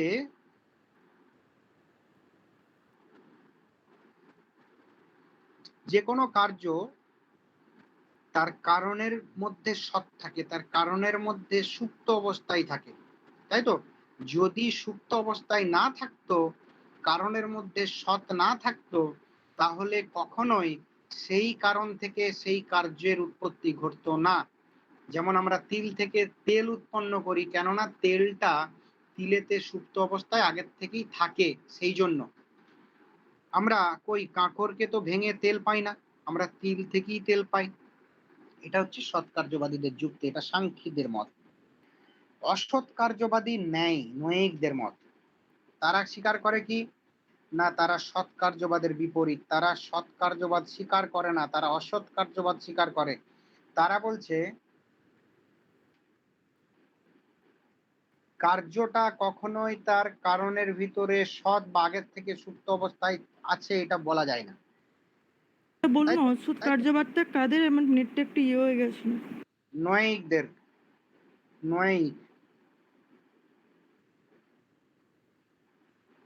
ন্যায় বৈশেষিক, দুজনেরই। তারা অসৎ কার্যবাদ স্বীকার করে। তারা বলে যে সাংখ্যদের যে মতবাদ যে কার্যটি উৎপত্তির পূর্বে তার কারণের মধ্যে সৎ থাকে, সেটা ভুল। কার্য উৎপত্তির পূর্বে কারণের মধ্যে সৎ থাকে না। তাদের যুক্তি কি, যে একটা বীজকে পুঁতে দিলেই গাছ হয় না। একটা বীজ থেকে গাছ উৎপত্তির জন্য অন্যান্য অনেক অনুকূল পরিবেশের প্রয়োজন হয়, তবেই সেটা গাছে মানে গাছ, তা থেকে গাছ জন্মায়।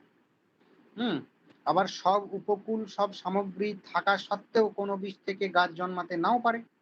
তাহলে আমরা কি করে বলবো যে বীজের মধ্যে গাছটি সুপ্ত আছে, অর্থাৎ কারণের মধ্যে কার্যটি আছে সুপ্ত অবস্থায়? তার জন্য তারা সৎ কার্যবাদ মানছেন না। বুঝতে পেরেছো? অসৎ কার্যবাদ স্বীকার করছে। আরেকটা হচ্ছে সৎ কারণবাদ আর একটা অসৎ কারণবাদ। সৎ কারণবাদ স্বীকার করে বেদান্তীরা।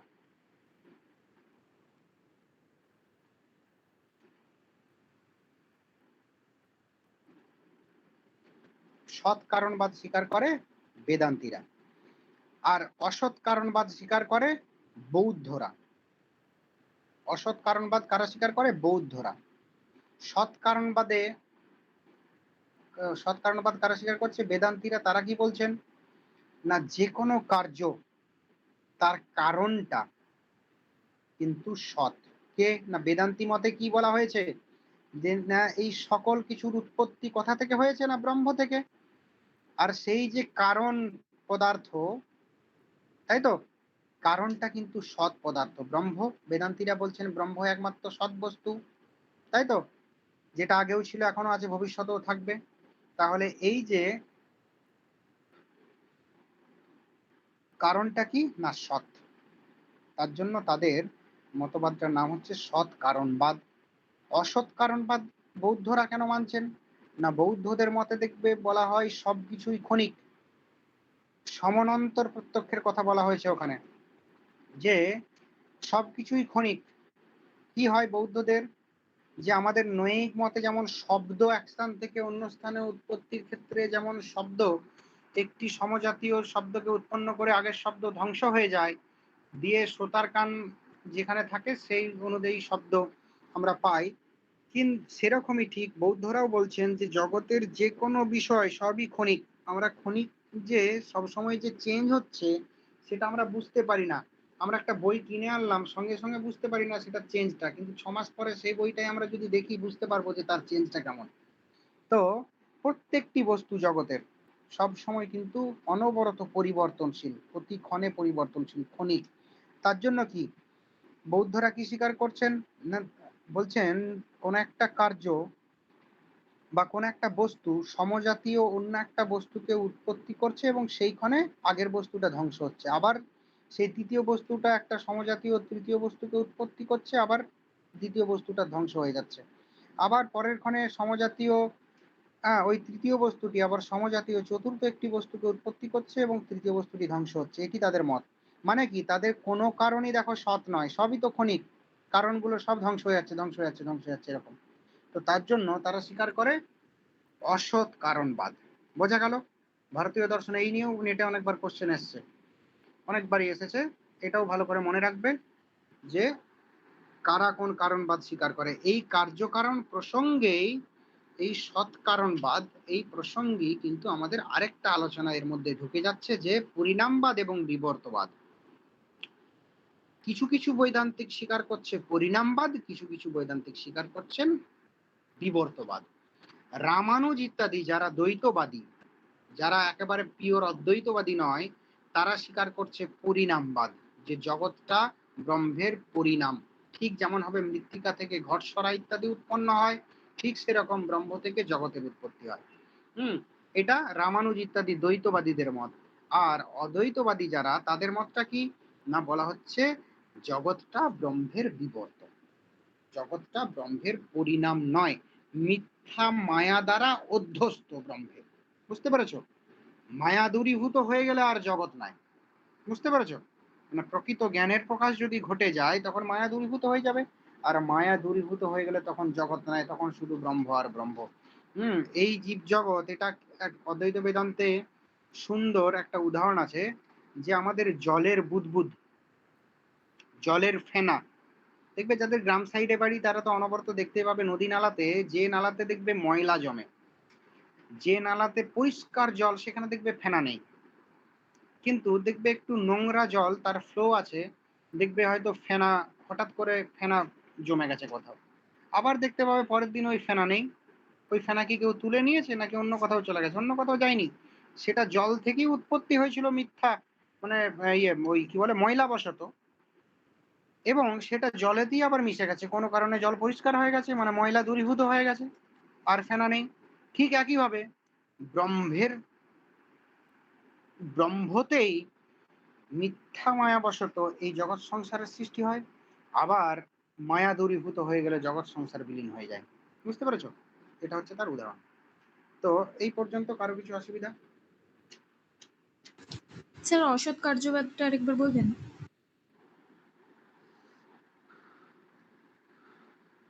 অসৎ কার্যবাদ হচ্ছে নৈয়ায়িকদের মত, সৎ কার্যবাদ সাংখ্যীদের মত, সৎ কারণবাদ বেদান্তীদের মত, অসৎ কারণবাদ বৌদ্ধদের মত। অসৎ কার্যবাদ হচ্ছে নৈয়ায়িকদের মত, ন্যায় বৈশেষিকদের মত।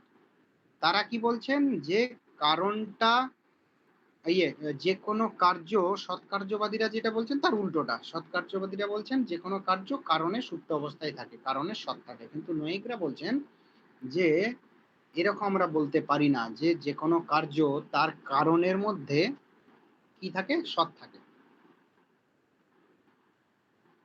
বা সুপ্ত অবস্থায় থাকে বা অব্যক্ত অবস্থায় থাকে, এটা আমরা বলতে পারি না।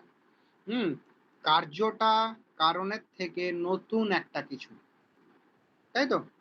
আমরা সৎকার্যবাদীরা যুক্তি দিচ্ছেন তিল থেকে তেল হয়, কেননা তেলটা সুপ্ত অবস্থায় তিলের মধ্যে ছিল, অব্যক্ত অবস্থায় তেলের মধ্যে ছিল। তেলটা তিলের মধ্যে সৎ আগের থেকেই আছে, তার জন্যই তিল থেকে তেল হচ্ছে, কেননা পাথর থেকে তো তেল হয় না। নৈয়ায়িকরা বলছেন যে কার্যটা কারণের মধ্যে সুপ্ত অবস্থায় আগের থেকে থাকে না, কার্যটা একেবারে নতুন একটি পদার্থ।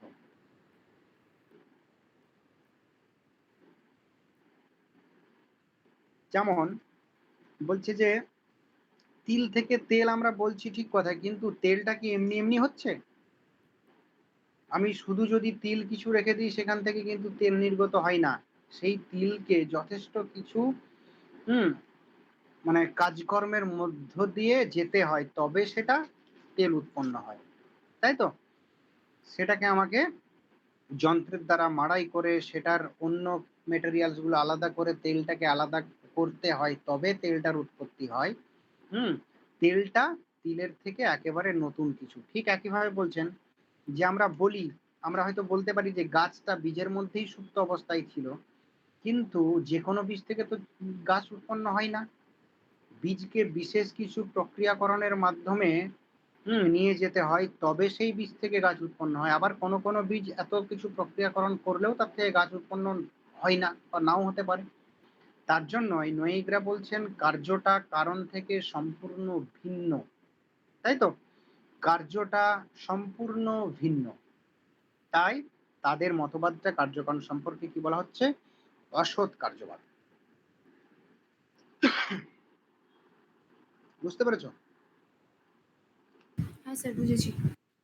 আর কারো কিছু প্রশ্ন আছে? একটা জিনিস বাকি আছে, অধ্যাস। আমরা দেখবে বলেছিলাম প্রথম যখন শুরু করেছিলাম যে মায়া, অজ্ঞান, অবিদ্যা, অধ্যাস, চারটে কথা অদ্বৈত বেদান্তে আছে। আমরা মোটামুটি একই অর্থে প্রয়োগ করলেও এর মধ্যে পার্থক্য আছে।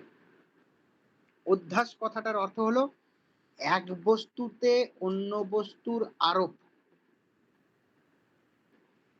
এক বস্তুতে অন্য বস্তুর আরোপ, এটাকে বলা হচ্ছে অধ্যাস। আমরা বলি দেখবে জগৎ ব্রহ্মে অধ্যস্থিত মিথ্যা মায়ার দ্বারা। বুঝতে পেরেছ? সেই প্রসঙ্গে তো এলো মায়া বা অজ্ঞানের কথা আমরা পড়েছি। এই যে প্রক্রিয়াটা, যে এক বস্তুকে অন্য বস্তুরূপে দেখা, এক বস্তুকে অন্য বস্তুরূপে দেখা, এটাকে বলা হচ্ছে কি না অধ্যাস। বুঝতে পেরেছো? স্যার তাহলে রজ্জুতে সর্পের ভ্রম সেটা অধ্যাস? হ্যাঁ অবশ্যই অধ্যাস। এটা কিসের দ্বারা হচ্ছে না অজ্ঞানের দ্বারা হচ্ছে? এটা কি না অধ্যাস? এক বস্তুকে অন্য, তাহলে এটা ভ্রম বলা যায় তো? হ্যাঁ ভ্রম, অধ্যাসটারই অপর নাম ভ্রম। বুঝতে পেরেছো? ভ্রম ইজ ইকুয়াল টু অধ্যাস বলা যায় স্যার? ভ্রম ইজ ইকুয়াল টু অধ্যাস বলা যায়। অধ্যাসটাকে বলা হচ্ছে এই প্রক্রিয়াটা। বুঝতে পেরেছো? আমি দেখো অজ্ঞানের আলোচনা করেছি যে কোনটা না সমষ্টি অজ্ঞান, ব্যষ্টি অজ্ঞান, কোন অজ্ঞানটা কার সঙ্গে যুক্ত কি হয়েছে। হ্যাঁ, আমার এই প্রক্রিয়াটার উপর যখন গুরুত্ব দেওয়া হচ্ছে তখন সেটাকে বলা হচ্ছে অধ্যাস। এই যে ব্যাপারটা ঘটছে এক বস্তুকে অন্য রূপে দেখানো, এই প্রক্রিয়াটা, এটাকে বলা হচ্ছে অধ্যাস। অধ্যাস এই কাজটা করছে। বুঝতে পেরেছো অধ্যাস কাকে বলে? আর অবিদ্যা কোনটা না এই যে মিথ্যা জ্ঞানটা, এটাকে বলা হচ্ছে অবিদ্যা। মানে যথার্থ জ্ঞানের অভাব। বুঝতে পেরেছো? মায়া বা অজ্ঞান আছে কেন? না আমাদের অবিদ্যার জন্য, তাই তো? আমাদের ব্রহ্মজ্ঞান হয়নি কেন? অবিদ্যার জন্য। বুঝতে পেরেছো? যথার্থ জ্ঞানের অভাবের জন্য। যথার্থ জ্ঞান যদি চলে আসে তাহলে আমাদের ব্রহ্মজ্ঞান হয়ে যাবে, অবিদ্যা দূরীভূত হয়ে যাবে, অজ্ঞান দূরীভূত হয়ে যাবে। বুঝতে পেরেছো? এইটুকু জিনিস বাকি ছিল। আরেকটা জিনিস তোমরা বলছিলে, যেহেতু একটু সংক্ষেপে বলে দিই, যে জীব ব্রহ্মের সম্বন্ধটা। জীব ব্রহ্মের সম্বন্ধ একটা ভাস্ট টপিক। হ্যাঁ, তো এটা নিয়ে বহুত কিছু আলোচনা করা যায়, বহুত আলোচনা। তো অতি সংক্ষেপে বলছি যে তার জন্য তোমাদের কিছু প্রাইমারি কিছু বিষয় মনে রাখতে হবে। লক্ষণা কাকে বলে মনে আছে? লক্ষণা, লক্ষণা, ব্যঞ্জনা, গৌণীবৃত্তি মনে আছে? তর্ক সংগ্রহ, এই জায়গাগুলো পড়তে হবে তোমাদের। কিন্তু বারবার বলি সবাইকে যে একদম গ্র্যাজুয়েশন থেকে মাস্টার্স যা পড়েছো নিজেরা তৈরি করে নাও। তার বাইরে এই যে পড়াগুলো হচ্ছে সেগুলো আবার শুনবে, আবার পড়বে বিভিন্ন জায়গা থেকে। গ্র্যাজুয়েশন থেকে মাস্টার্স কিন্তু মাথায় অনবরত রাখতে হবে সব বিষয়। শুধুমাত্র সাইকোলজিটা বাদ দিয়ে, সাইকোলজিটা বাদ দিয়ে বাকি সব বিষয় কিন্তু মাথাতে রাখতে হবে। তো আমরা দেখবে বলেছে আমাদের আলোচনা আছে, ভাষা পরিচ্ছেদে আছে, তর্ক সংগ্রহে আছে, শব্দার্থ সম্বন্ধ সমীক্ষায় আছে, তো শব্দ শক্তি প্রকাশিকাতে আছে, আমাদের আছে তর্ক ভাষাতে আছে। এই বিষয়ে আলোচনা, যে আমাদের পদ এবং পদার্থের মধ্যে সম্বন্ধ, একটি নির্দিষ্ট পদ এবং নির্দিষ্ট পদার্থের মধ্যে একটা সম্বন্ধ বর্তমান। সেই সম্বন্ধটা কি না, সেই সম্বন্ধটা হচ্ছে বৃত্তি সম্বন্ধ। এই বৃত্তি সম্বন্ধ দুই প্রকার, একটা হচ্ছে শক্তি আর একটা হচ্ছে লক্ষণা। শক্তিটা সাক্ষাৎ সম্বন্ধ, লক্ষণা হলো পরম্পরা সম্বন্ধ। আমাদের অনেক ক্ষেত্র থাকে, যে সকল ক্ষেত্রে কি হয় শক্তির দ্বারা অর্থবোধ করতে সমস্যা হয় ডাইরেক্টলি, তার জন্য আমাদের সেই সকল ক্ষেত্রে লক্ষণার দ্বারা অর্থ বুঝতে হয়। যেমন গঙ্গায়াং ঘোষ, গঙ্গাতে ঘোষেরা বাস করে। গঙ্গা মানে কি? তার সক্কার্থ বা বাচ্চার্থ বা শক্তিলভ্য অর্থ কোনটা? না গঙ্গা নামক জলপ্রবাহ। তাহলে গঙ্গায়াং ঘোষ এর অর্থ কি? গঙ্গা নামক জলপ্রবাহে ঘোষেরা বাস করে। এরকম যদি অর্থ করা হয় তাহলে দেখো অর্থবোধের সমস্যা দেখা দিচ্ছে। আমাদের মনে প্রশ্ন থাকছে জলের মধ্যে কিভাবে ঘোষেরা বাস করতে পারে? তখন ওই জন্যই বলা হচ্ছে যে এই সকল ক্ষেত্র আছে যেখানে কিন্তু শক্তির দ্বারা অর্থবোধ সম্ভব নয়, এক্ষেত্রে লক্ষণা করতে হবে। লক্ষণা কি না সক্ষ সম্বন্ধ লক্ষণা। সক্ষ বা শক্তিলভ্য অর্থ বা বাচ্চার্থ, যেটা তার সম্বন্ধী কোনো কিছুকে বুঝতে হবে, সেটাকে না বুঝে। এখানে গঙ্গা পদের দ্বারা গঙ্গার জলপ্রবাহকে বুঝলে হবে না। গঙ্গার সক্কার্থ বা বাচ্চার্থ বা সক্ষ বা শক্তিলভ্য অর্থ কি গঙ্গা নামক নদীর জলপ্রবাহ, সেই শক্কের সঙ্গে সম্বন্ধযুক্ত কোনো কিছুকে বুঝতে হবে। যদি আমরা সেই শক্ষ বা গঙ্গা নামক জলপ্রবাহের তীর বা পাড়, সাক্ষাৎ সম্বন্ধী তীর বা পাড়কে যদি আমরা বুঝি, তাহলে দেখো অর্থবোধের সমস্যা নেই। তখন বাক্যটির অর্থ দাঁড়াবে কি? গঙ্গা নামক নদীর তীরে ঘোষেরা বাস করে। এটা হচ্ছে লক্ষণা। অনেক আমাদের ক্ষেত্র আছে শাস্ত্রের যেখানে আমরা ডাইরেক্ট মিনিং এ পাবো না, আমাদের ইনডাইরেক্ট মিনিং, তাই তো?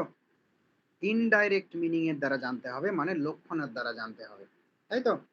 তো এই লক্ষণার তিন প্রকার সাধারণ অর্থে নৈক মতে, জহৎ, অজহৎ এবং জহৎ অজহৎ লক্ষণা। যে লক্ষণায় বাচ্চার্থের সম্পূর্ণ অংশ পরিত্যাগ করে কার্যার্থকে গ্রহণ করা হয় সেটা জহৎ লক্ষণা। যেমন মঞ্চাক প্রশান্তি, মঞ্চের মধ্যস্থিত মানুষগুলো চিৎকার করছে, মঞ্চটি নয়, মঞ্চ মানে কাঠ বা বাঁশের তৈরি একটা বাড়ি গাছের উপর, সেটা তো চিৎকার করতে পারে না, জড় পদার্থ। তাই মঞ্চের মধ্যস্থিত মানুষরা চিৎকার করছে, এটা আমাদের বুঝতে হবে। মানে কি? বাচ্চার্থের সম্পূর্ণ বর্জন করে কার্যার্থকে গ্রহণ, অন্য অর্থ গ্রহণ।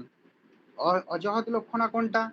না যে লক্ষণায় বাচ্চার্থকে আদৌ পরিত্যাগ না করে কার্যার্থকেও গ্রহণ করা হয় সেটাকে অজহৎ লক্ষণা। যেমন কাকেব্যদধিরক্ষতাম, যেমন ছত্রিণ গচ্ছন্তি। আর তৃতীয় লক্ষণা হচ্ছে জহৎ অজহৎ লক্ষণা। এই জহৎ অজহৎ লক্ষণার দ্বারাই কিন্তু আমরা জানতে পারবো জীব ব্রহ্মের সম্বন্ধ বা একত্বের সম্বন্ধ, অভেদের সম্বন্ধ। আমরা যে ব্রহ্মের সঙ্গে এক সে কথা আমরা জানতে পারবো এই জহৎ অজহৎ লক্ষণার দ্বারা। যহৎ অযৎ লক্ষণাটা কি, কাকে বলে? না যে লক্ষণায় বাচ্চার্থকে সম্পূর্ণভাবে পরিত্যাগ, মানে সরি ভুল বললাম, যে লক্ষণায় বাচ্চার্থের কিছু অংশের গ্রহণ এবং কিছু অংশের বর্জন করে অর্থ করা হয়, যে লক্ষণায় বাচ্চার্থের কিছু অংশের গ্রহণ এবং কিছু অংশের বর্জন করে অর্থ করা হয়, সেই লক্ষণাকে বলা হয় যহৎ অযহৎ লক্ষণা। তাহলে প্রশ্ন জাগবে যে বাচ্চার্থের কোন অংশের গ্রহণ এবং কোন অংশের বর্জন? না বাচ্চার্থের অবিরুদ্ধ অংশের গ্রহণ এবং বিরুদ্ধ অংশের বর্জন। অবিরুদ্ধ অংশের গ্রহণ এবং বিরুদ্ধ অংশের বর্জন করে যে লক্ষণায় অর্থ করা হয় তাকে বলা হচ্ছে যহৎ অযহৎ লক্ষণা। যেমন একটা বাস্তব উদাহরণ দিই, তারপর তত্ত্বমসি বলে শেষ করে দেব। বাস্তব উদাহরণটা কি? বলুন এটা। যে লক্ষণায় বাচ্চার্থের কিছু অংশের গ্রহণ এবং কিছু অংশের বর্জন করে অর্থ করা হয় তাকে বলা হয় যহৎ অযহৎ লক্ষণা। প্রশ্ন জাগবে যে কোন অংশের গ্রহণ এবং কোন অংশের বর্জন? না অবিরুদ্ধ অংশের গ্রহণ এবং বিরুদ্ধ অংশের বর্জন। অবিরুদ্ধ অংশের গ্রহণ এবং বিরুদ্ধ অংশের বর্জন। যেখানে আমার সমস্যা থাকবে, কনফ্লিক্ট থাকবে, সেই অংশটাকে বাদ দিয়ে যে অংশটাতে আমার কোনো সমস্যা নেই, যেটা এক অভিন্ন অংশ, সেটাকে গ্রহণ যদি আমরা করি যে লক্ষণাতে, সেটাকে বলছি যহৎ অযহৎ লক্ষণা। একটা বাস্তব উদাহরণ দিলে বুঝতে পারবে, তারপর আমি তত্ত্বমসি বলবো। বাস্তব উদাহরণ কি? দেখবে আমাদের হয়তো এরকম যে অনেক দিন আগে, 5-7 বছর 10 বছর আগে কোনো বন্ধু বান্ধবীর সঙ্গে হঠাৎ দেখা বা পরিচিত লোকের সঙ্গে আমরা কি বলি, এই সেই অমল, এই সেই কমল, তাই তো, বা এই সেই XYZ পার্সন। তো আমাদের এরকম একটা বোধ হয়, সেটা শাস্ত্রে এই সেই দেবদত্ত দিয়ে বলা হয়েছে। দেবদত্ত মানে সামহাও। তো ধরো এই সেই দেবদত্ত, এখানে কি এই সেই দেবদত্ত মানে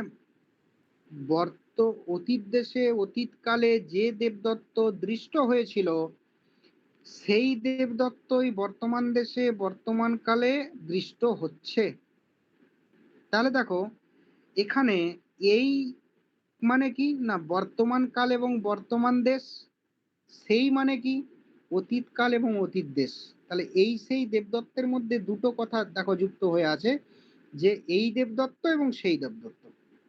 এই দেবদত্ত মানে বর্তমান কাল এবং বর্তমান দেশে স্থিত যে দেবদত্ত, আর সেই দেবদত্ত মানে অতীত দেশ এবং অতীতকালে স্থিত যে দেবদত্ত। বুঝতে পেরেছো? তাহলে দেখো এখানে বিরোধটা কোথায় বাচ্চার্থের? না এখানে বিরোধটা হচ্ছে বর্তমান দেশ বর্তমান কাল আর অতীত দেশ অতীতকাল। বর্তমান দেশ বর্তমান কাল আর অতীত দেশ অতীতকাল, এই জায়গাটাই বিরোধ। বর্তমান দেশ বর্তমান কালে দেবদত্ত নিচে লিখো, মাঝে একটা লাইন টেনে দাও, উপরে লিখো অতীত দেশ অতীতকালে দৃষ্ট দেবদত্ত। তাহলে দেখো অতীত দেশ অতীতকাল এবং বর্তমান দেশ বর্তমান কাল, এটাকে একটা গোল করে দাও, আর উপরের দেবদত্ত এবং নিচের দেবদত্ত এই দুটো মিলিয়ে একটা গোল করে দাও, দিয়ে এদিকের বর্তমান দেশ বর্তমান কাল দাঁড়িয়ে নিচে, আর উপরে হচ্ছে অতীত দেশ অতীত কাল, এটাকে যে একসঙ্গে গোল করেছো সেটাকে কেটে দাও, মানে এটা বিরুদ্ধ অংশ, এটাকে বর্জন করতে হবে। অবিরুদ্ধ অংশ দেবদত্ত দেখো দুটোতেই কমন, সেই অবিরুদ্ধ দেবদত্ত এখানে রাইট দিয়ে দাও, গ্রহণ করতে হবে। তাহলে দেখো আমাদের অর্থবোধে আর কোনো সমস্যা হলো না, যে এই যে দেবদত্তকে দেখছি সেটা আগের যে দেবদত্ত সেই একই দেবদত্ত। পার্থক্যটা কি, আমাদের এই কতগুলো বছর মাঝে কেটে গেছে শুধু, আর কিছু নয়। বুঝতে পেরেছো?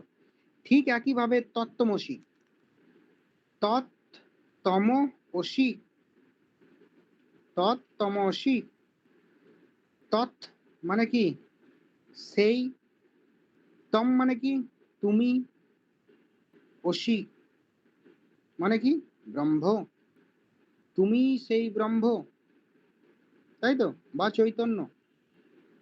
তো এখানে তৎ মানে কি, তৎ মানে হচ্ছে সেই, মানে কি সর্বজ্ঞত্ব চৈতন্য, সর্বজ্ঞত্ব চৈতন্য। আর তম বা তুমি মানে কি অল্পজ্ঞত্ব চৈতন্য। বুঝতে পেরেছো?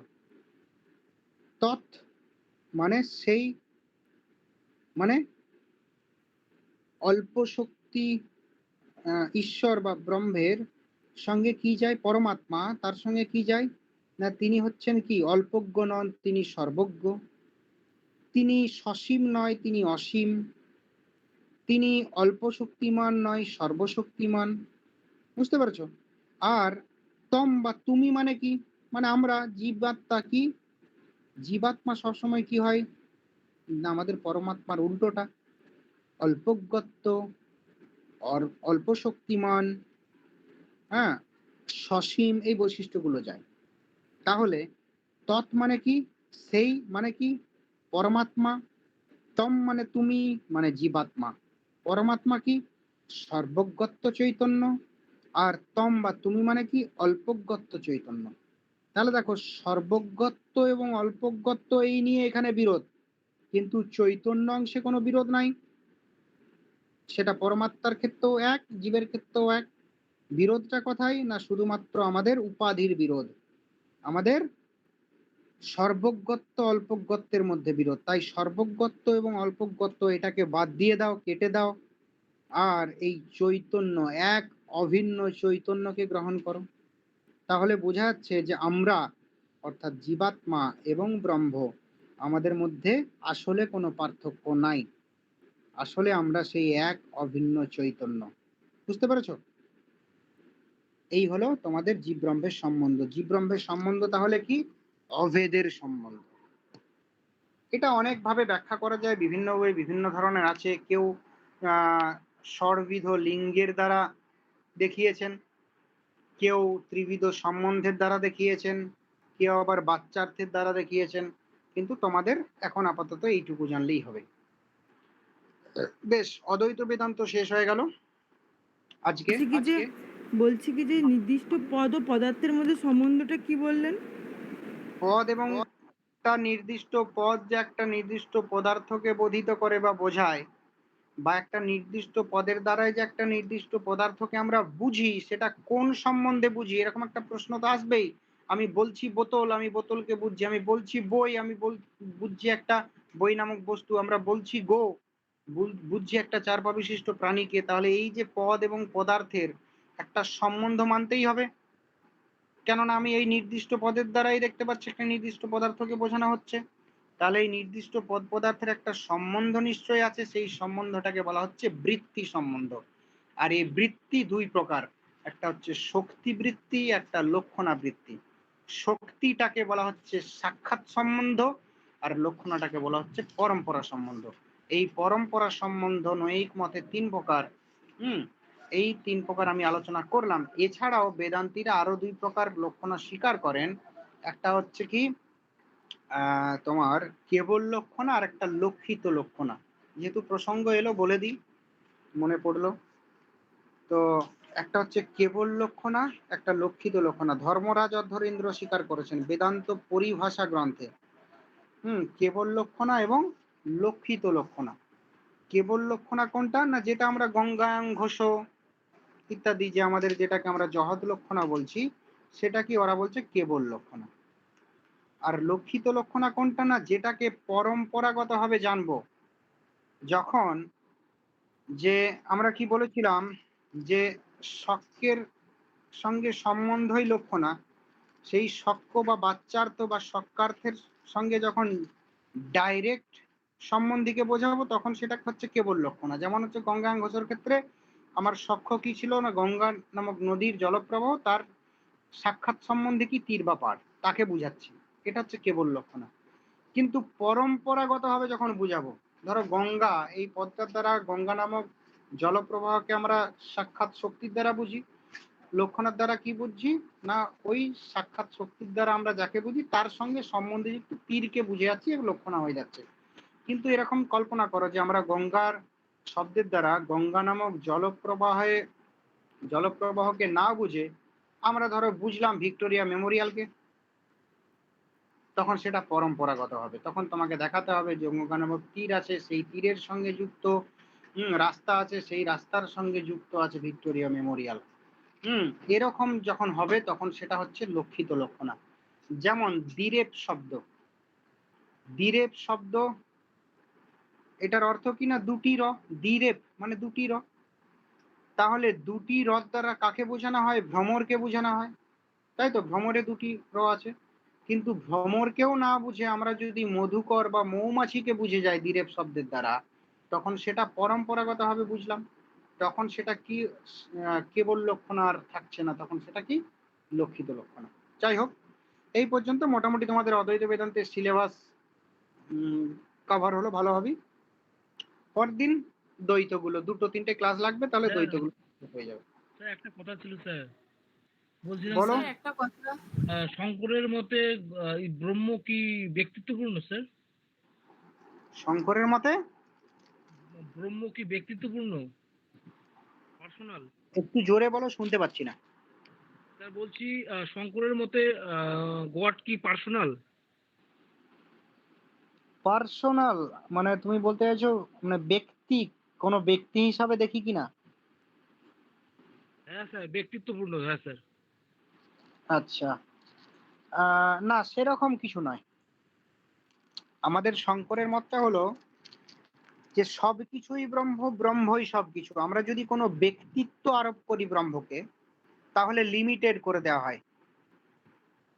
আমরা যদি ব্যক্তিত্ব আরোপ করে দিই ব্রহ্মতে, তাহলে কিন্তু সেটাকে লিমিটেড করে দেওয়া হয়। বুঝতে পেরেছো? যে কোনো কিছু ব্যক্তি মানে আমরা বলি না এই ব্যক্তি ওই ব্যক্তি সেই ব্যক্তি, ব্যক্তিত্ব আরোপ করে দিলে কিন্তু সেটা লিমিটেড করে দেওয়া হয়, কিন্তু ব্রহ্মের বৈশিষ্ট্যটাই হচ্ছে আনলিমিটেড, অসীম, সর্বব্যাপী, অনন্ত, চিরন্তন। আমরা দেখবে সত্যম জ্ঞানম অনন্ত যে কথা বলেছি, ওখানে স্বরূপ-লক্ষণের ব্যাখ্যাটাতে আমরা ওখানে বলেছি অনন্ত কথার কি কি অর্থ হতে পারে। বস্তু পরিচ্ছেদ শূন্য, কাল পরিচ্ছেদ শূন্য, দেশ পরিচ্ছেদ শূন্য। ব্রহ্মকে পার্টিকুলার কোনো বস্তু বলা যাবে না, প্রত্যেকটি বস্তু এক একটি বস্তু হওয়ার জন্য সে লিমিটেড। হ্যাঁ, একটাকে বই বলছি, একটাকে পেন বলছি, খাতা বলছি, সেটা খাতা হওয়ার জন্যই সে লিমিটেড, খাতা হয়েই বসে আছে, সে বই হতে পারেনি, পেন হতে পারেনি। বুঝতে পেরেছো? আবার দেশ পরিচ্ছেদ শূন্য না, ব্রহ্ম কোনো পার্টিকুলার দেশে আছে আমরা বলতে পারবো না। আমরা বলতে পারি আমরা বিভিন্ন বস্তু, রামশ্যাম, যদুমধু, হাতিগড়া, ছাগল, ইট কাঠ, বালি পাথর, আমরা একটা বিভিন্ন নির্দিষ্ট দেশে বাস করছি, পার্টিকুলার দেশে, প্রত্যেকে এক একটি নির্দিষ্ট দেশে, কিন্তু ব্রহ্ম এরকম নির্দিষ্ট দেশে থাকে বলতে পারবো না। মানে ব্রহ্ম সর্বব্যাপী, সব দেশেই থাকে, সকল জায়গায় থাকে। আর কি কাল পরিচ্ছেদ শূন্য, আমরা দেখো প্রত্যেকটি বস্তুটি নির্দিষ্ট কালে জন্মায়, নির্দিষ্ট কালে ধ্বংস হয়ে যায়। সেই স্থায়িত্বটা কোনো ব্যক্তি বস্তুর ক্ষেত্রে অনেক বেশি হয়, কার ক্ষেত্রে কম হয়, কিন্তু আমরা কি সবাই কিন্তু উৎপত্তি বিনাশশীল। আমরা একটা নির্দিষ্ট সময়ে জন্মলাভ করি বা উৎপত্তি হয়, একটা নির্দিষ্ট সময়ে কিন্তু আমরা ধ্বংস হয়ে যাই বা মৃত্যুপ্রাপ্ত হয়, বিনাশপ্রাপ্ত হয়। কিন্তু ব্রহ্মর এরকম কোনো কাল পরিচ্ছেদ নেই, বা বর্তমান যে বেঁচে আছি এটা একটা নির্দিষ্ট সময়ে বেঁচে আছি, কিন্তু ব্রহ্মের এরকম কোনো কাল পরিচ্ছেদ নেই। বুঝতে পেরেছো? তাই ব্রহ্মকে কোনো ব্যক্তিক বলতে পারবো না, নির্দিষ্ট কোনো ব্যক্তি মানে ব্যক্তিত্ব আরোপ করতে পারবো না ব্রহ্মের মধ্যে। বুঝতে পেরেছো? পার্সোনাল গড বলতে পারবো না, ইম্পার্সোনাল।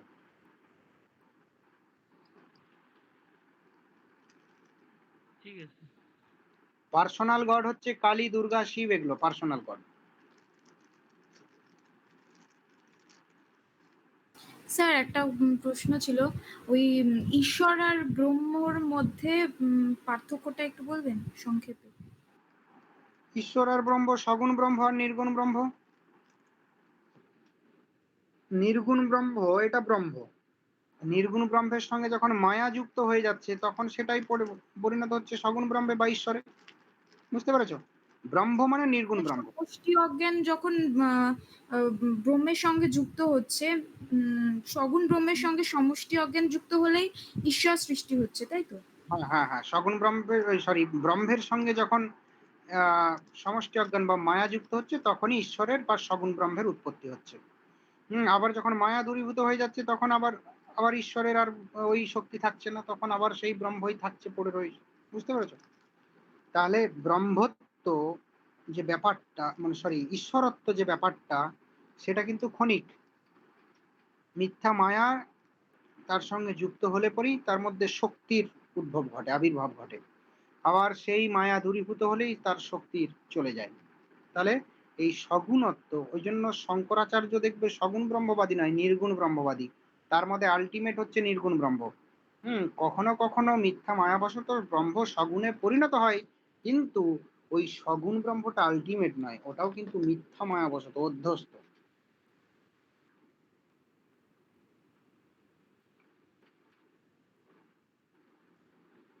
বলছি আগের পড়াগুলো মানে এই বেদান্ত তো আমি মানে প্রথম এই ক্লাস, মানে বেদান্তটা তো শেষ হয়ে গেল, আগের গুলো স্যার কি করে পাবো আমি?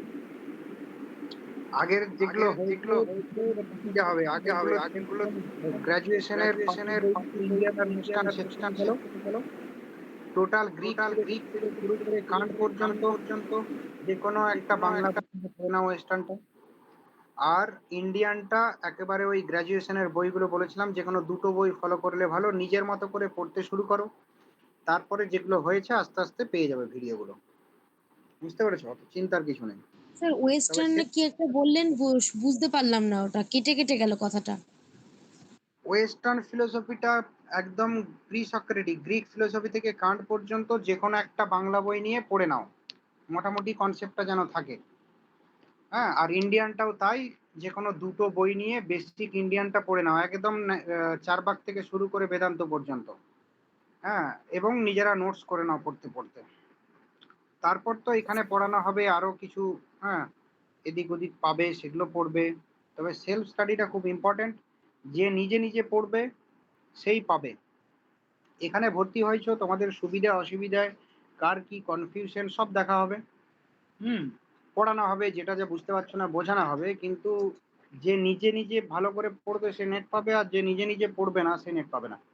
প্রত্যেককে পড়াশোনা করতে হবে এবং নিজের মতো করে নোট ডাউন করতে হবে। বুঝতে পেরেছো? ছোট ছোট ছোট ছোট করে যাই পড়া হবে কেন, যাই পড়বে কেন, একটা রুটিন করে নাও, দিয়ে নোট ডাউন করতে থাকো, ওটা খুব ইম্পর্টেন্ট। আমি যেমন করে তোমাদের নোটস দিই স্টাডি মেটেরিয়ালস, ঠিক সেই হবে, নিজেরা পড়ে পড়ে করো নিজেদের মতো, এবং তারপরে আমার কাছ থেকে যেটা পাবে সেটা অ্যাড করবে ওখানে, সেটা একটু পড়ে নেবে, এইভাবে করতে হবে, একটু খাটতে হবে। ঠিক আছে, বেশ, আজকে তাহলে এই পর্যন্ত। স্যার বলছি যে ওয়েস্টার্ন ফিলোসফি মানে হ্যাঁ ওইটা কার বই কিনবো আরেকবার বলতে